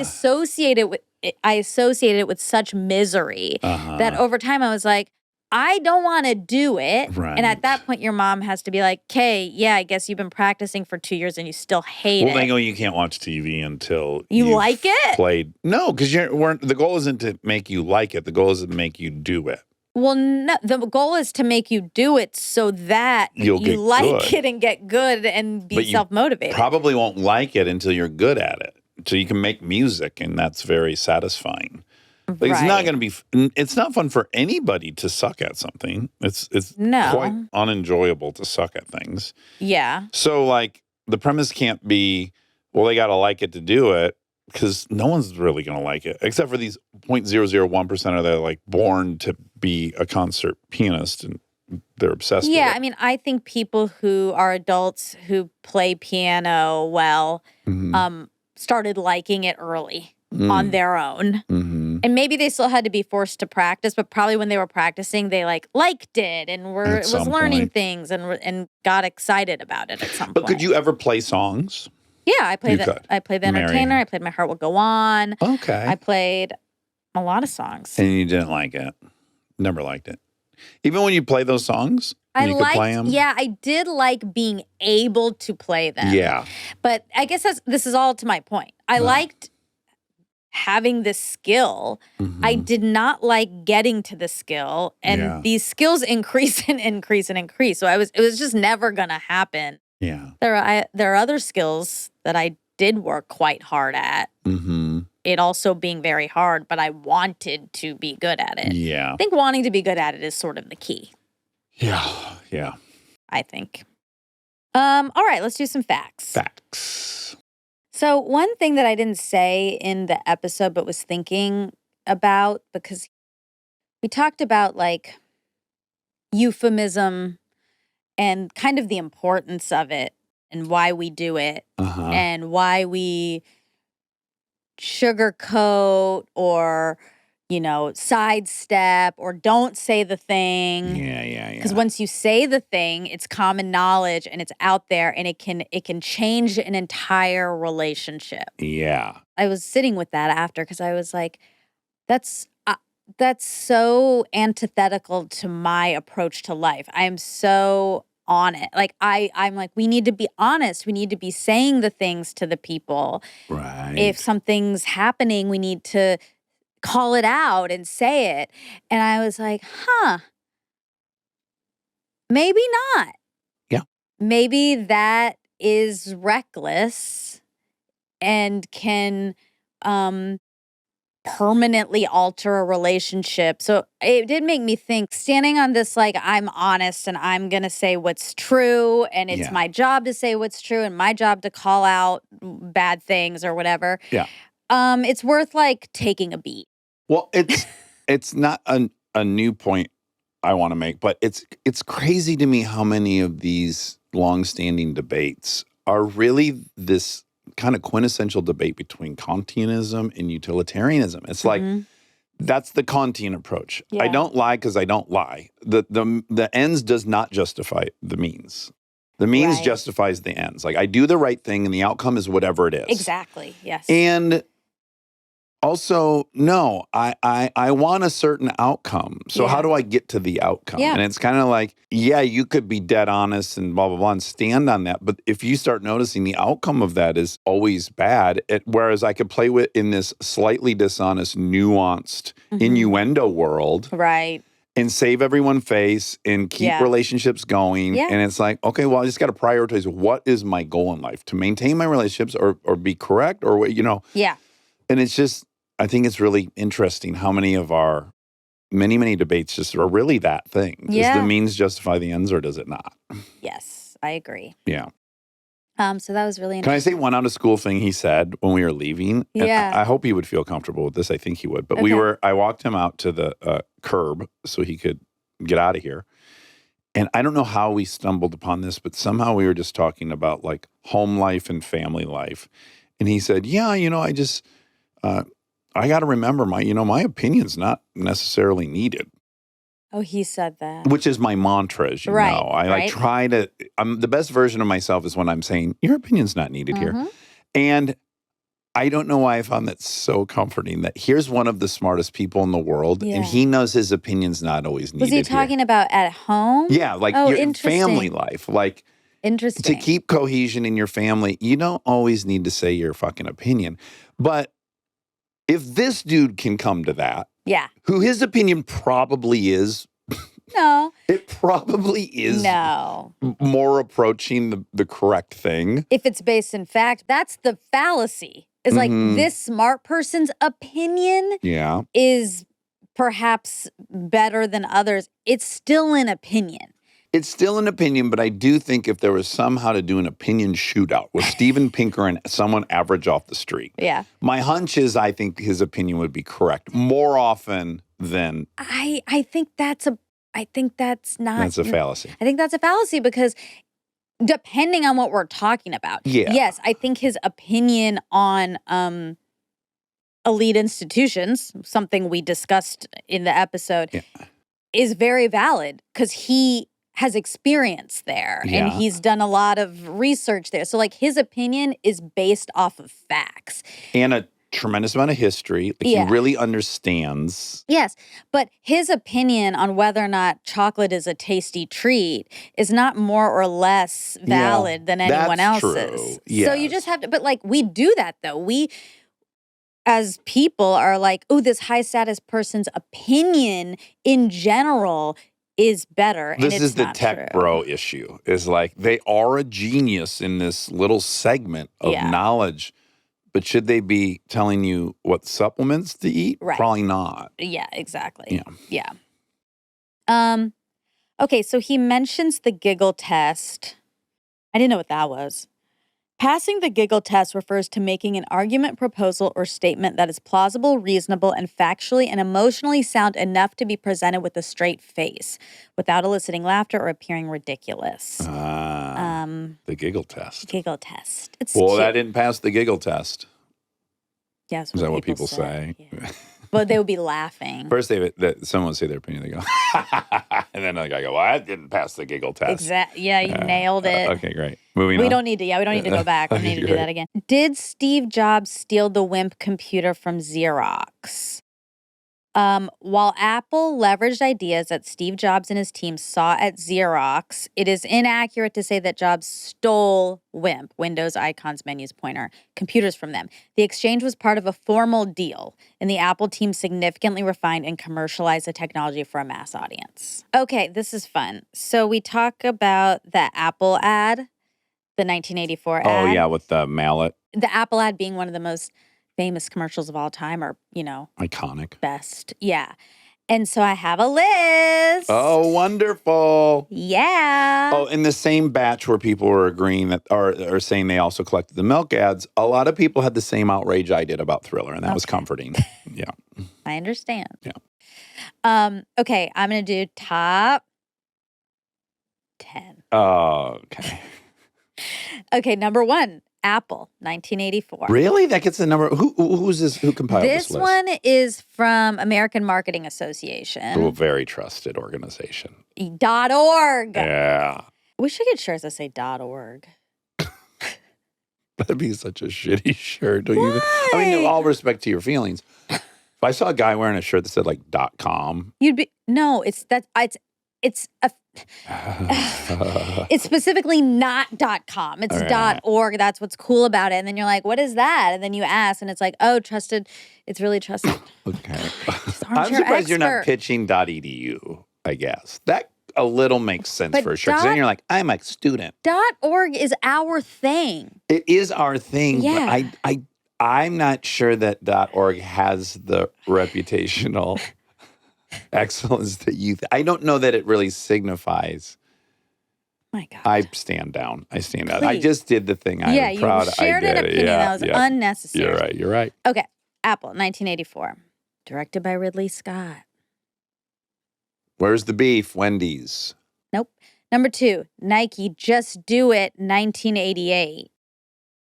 Nike's Just Do It, I guess, is the first Just Do It Wow. campaign redefined the brand and athletic marketing. The first commercial featured 80-year-old marathoner Walt Ironman Stack jogging across the Golden Gate Bridge, paired with the now iconic slogan, Just Do It. Wow. Cool. Good stuff. Okay, 3 is Pepsi's Gladiator commercial. That is in 2003. Cinematic spectacle that brought pop culture to the Super Bowl stage. Set in a Roman Colosseum, the ad featured Beyonce, Pink, and Britney Spears as gladiators who defied the oppressive emperor played by Enrique Iglesias. Oh. The women overthrew the ruler and reclaimed their power, distributing Pepsi to a roaring crowd, all to the beat of Queen's We Will Rock You. I kind of want to watch that Me one. too. 4, Old Spice. The Man Your Man Could Smell Like. This is 2010. Okay, Old Spice revitalized its image with this humorous, fast-paced ad starring Isaiah Mustafa in just 30 seconds. Mustafa effortlessly transitioned from a shower to a boat to a horse, delivering witty one-liners about masculinity and confidence, all while promoting Old Spice body wash. The ad's absurd humor, sharp writing, and charismatic delivery made it a viral sensation. You remember that one, right? I don't. Oh, yeah. Black guy. I can see him on the boat. He's Yeah, got like a this. full naval get up at the end. He looks like the fisherman. What's a wharf's fisherman? Okay. Okay, 5, Snickers. You're not you when you're hungry. Also Super Bowl. Betty White. Group of friends plays a rough game of football with one player portrayed by White performing poorly and getting tackled into the mud. A teammate hands her a Snickers bar, and after taking a bite, she transforms into a young man, highlighting the message that hunger can make you act out of character. Make you act like an old woman. Yeah, that... Gordon's Fish. Gordon's Fisherman. 6, Pepsi. Wow, Pepsi. Yeah. Scary Halloween, 2019. Oh, Pepsi's Halloween ad delivered a playful jab at its rival Coca-Cola. It featured a Pepsi can dressed in a Coca-Cola cape with the tagline, "We wish you a scary Halloween." This tongue-in-cheek visual cleverly framed Coke as the scary choice while reinforcing Pepsi's bold and irreverent brand personality. You know, it's crazy they had such a good track record and they really shit the bed on that BLM commercial they did. Remember that one? I don't remember. It was like cops and protesters fighting, and they decided to just have a Pepsi, and everyone got along. People were like, what? You don't remember? There's like a huge I don't misfire. remember. God. It's up there with Bud Light. Is it real? Eesh, that's not good. Yeah. Okay, 7, Volkswagen Think Small. This is 1960. Okay, I'm not going to read about that. Oh my God, IKEA, pee here. Oh, interesting. 2017, IKEA's print ad pushed boundaries by inviting women to urinate on it. Yes, you read that right. The ad incorporated a pregnancy test. What? If it detected pregnancy, a discount for a baby crib was revealed. Oh my gosh. How could I have never heard of that? That's great. 2017. Okay, 9 U.S. military, I want you. 1917, 19. These aren't commercials, though. I don't love that. Okay, KFC, this is 10. FCK. That's what it's called. FCK, this was 2018. When KFC faced a chicken shortage in the UK, the brand turned a crisis into a moment of humor and transparency. Their print ad featured an empty bucket with the letters FCK replacing the KFC logo, a cheeky acknowledgement of their misstep. That's fun. Yeah, I like that. Okay, 11 is McDonald's. I'm loving it. Oh, sure. Okay. Netflix as a joke is Okay. 12. Okay. Coral and their procreation on a full moon. What happens when it's cloudy? Basically, yeah, it messes it up. Oh, it does mess it Yeah. up. Okay, that's good to know. Makes you wonder if coral can even exist in places with like very consistent cloud, like England and Michigan. It's fucking gray Well, for 8 months. as long as it's consistent, then it would be fine. But if it's you can never know. But if the moon, like we had stretches in Michigan, right, where we'd set these records where the sun hadn't broke through for 180 days. Yeah, So you're that's looking at like not 6 consistent. months of no moon cycle, and they can't procreate. That would be problematic. But I guess they're always in Definitely. tropical locations. Areas. Yeah, you're right. Yeah. Oh, one more. Sorry. He said Bill Gates is the biggest philanthropist in the world. He's not. He's a big philanthropist, but Indian industrialist Jamsetji Tata holds the title of the world's largest philanthropist of all time, having given a greater amount to charity than How much Gates. has he given? In 2025 list, Tata has donated $102.4 billion compared to Gates' $75.8 billion in lifetime giving. Whoa. Well, he deserves that credit. Yeah, good Ta-ta. job. Yeah. Yeah. All right, Love that's it. you. Love you.